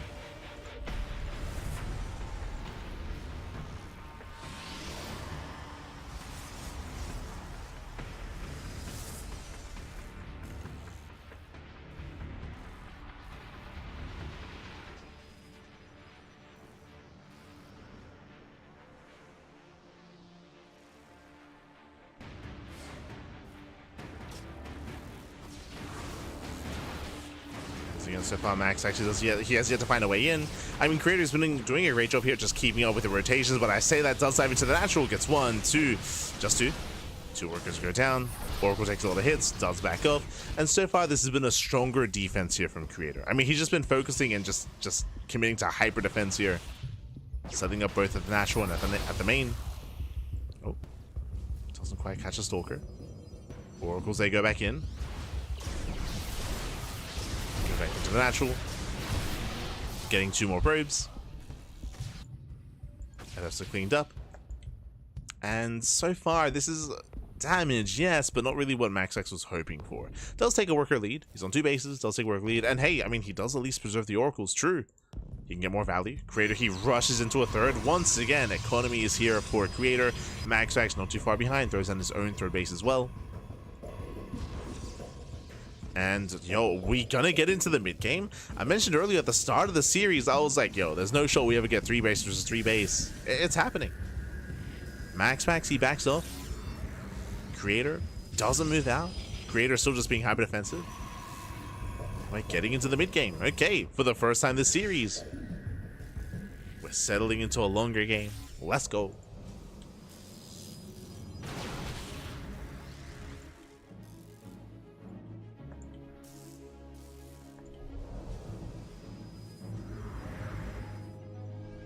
So MaxPax is moving out.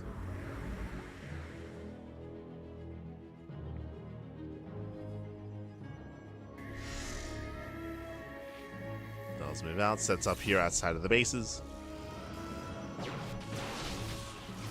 Oh, gets a sentry.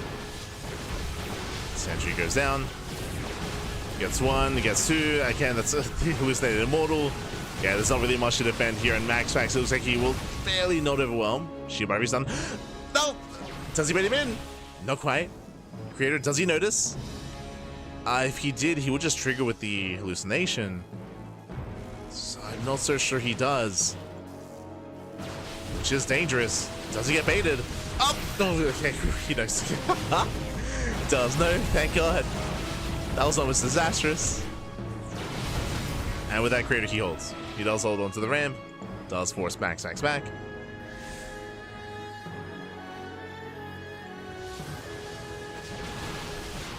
Creator, he holds, he defends, claiming his third.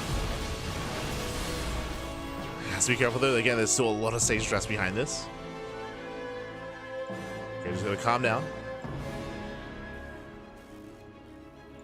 Calm down.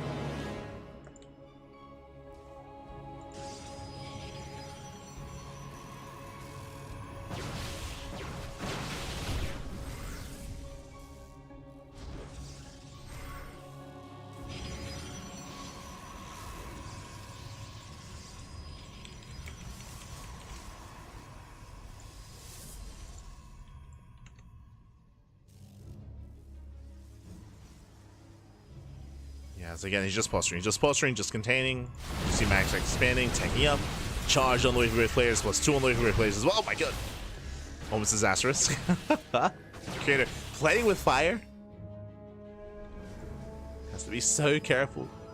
Dark Shrine on the way. Getting to his DTs. Again, it's what he does best.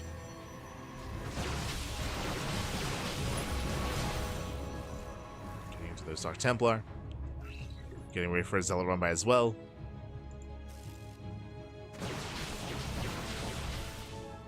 Again, thanks to the contained Creator, sorry, MaxPax, he has been able to achieve a greater economy. Even here, getting on top of the 4th base. Can he force a cancel? There you go, Oracles into the main. Zealots here at the 4th. And Creator is getting torn apart. Force a cancel, losing 9 probes. Main army rotates. Oh. Catting a couple of workers here. Catching a couple of probes.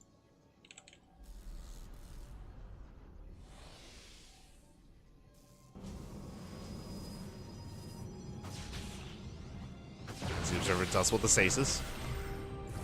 But again, Creator is being forced all in. Like, his economy is crippled. MaxPax is freely mining on 71 workers. MaxPax has a larger army. And Creator, his best option, his best choice here may just be to commit to an all-in. Let's find the Observer. Let's find the Revelation. Stasis trap even. There we go. We got there. Yeah, +2 is done.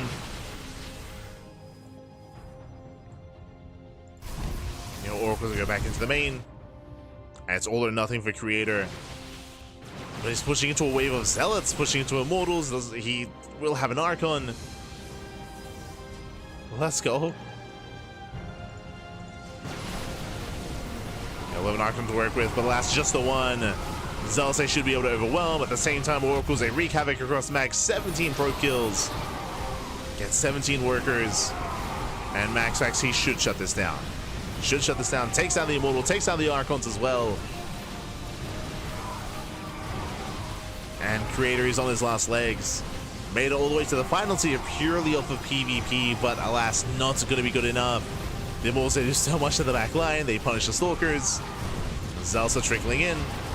And GG gets called. MaxPax, he will claim the series 3-0, becoming this week's WardiTV Monday champion.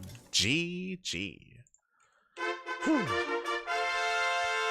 GG, well played. Congratulations here to MaxPax, as was claimed the series does take the 3-0. And again, what was most impressive to me here was that MaxPax, he finally kind of broke his mold here. MaxPax, for such a long time, he was known for just going for the same MaxPax opener, right? Just Gate, Cyber, Stargate into expansion, time again. He will sometimes mix it up and go like Gate expand or Gate Cyber expand, right? And go for a single gas instead of double gas. Like, there were these slight variations that he would mix in from time to time, but that's really all we ever saw out of MaxPax. Here, multiple times in the series, we saw two gate openers, which to me in my mind is very refreshing to see here out of MaxPax. Now, once again, is this purely against Creator because Creator is known for his greed? Yet to be determined. It's too early, I would say. It's too early to really tell if this is going to be a big switch for MaxPax or if it's only against Creator. Hard to say. GG, well played. GG, well played. It's something that we'll be keeping our eyes open for coming into the following weeks, right? Coming into WardiTV Mondays, Pegasus Cups as well, just because there are going to be a lot of PvPs there. And again, we'll see if this marks the beginning of a bit of a shift in PvP for MaxPax, or if it was kind of like a one and done sort of thing, if it was only a blip like in the Matrix, then it goes back to purely economic openers. We'll see. But it's definitely something that I'm interested in following, of course. But GG, well played. With that, MaxPax does claim the series, and congratulations to MaxPax. Shout out to all the other competitors that we had here tonight as well. Shout out to our top 4 with MaxPax, Creator, with ByuN, and with Shameless. That's it. Yo, Shameless popped off. Papi. Este Shameless. He had a crazy run.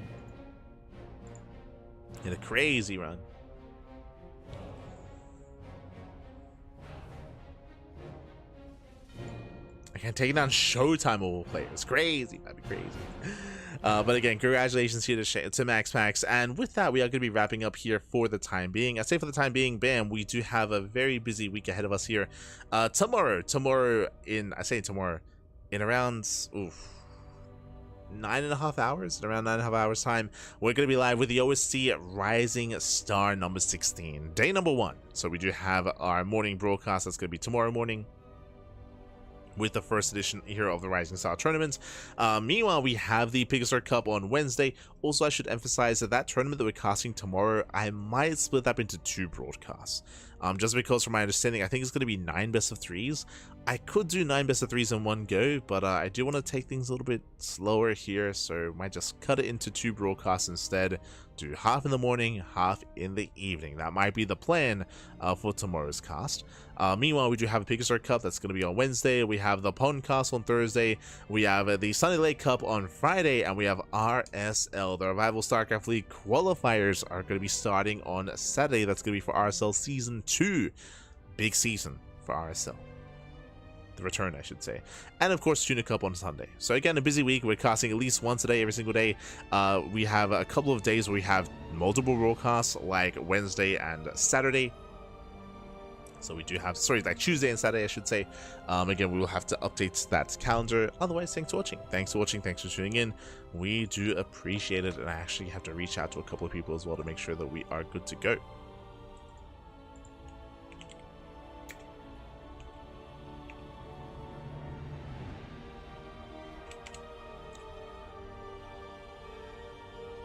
We are good to go.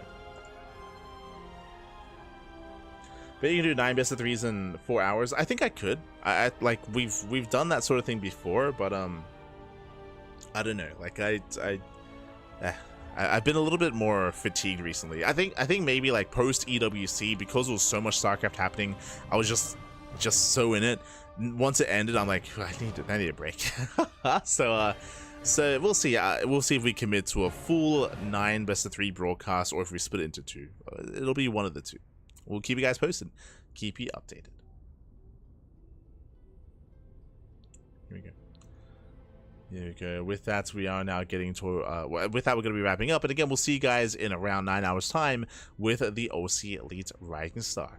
Otherwise, thanks for watching. Thanks for watching. Thanks for the support. We do appreciate it. Again, if you want to tune into more of the WardiTV Monday, this is a weekly tournament. Every single week, we are live here on the channel with the WardiTV Monday. And again, this marks the second of many weekly tournaments with the Sparkling Tuna Cup into WardiTV Monday, into Pegasus Cup as well. GG, well played. Thanks for watching. Thanks for tuning in.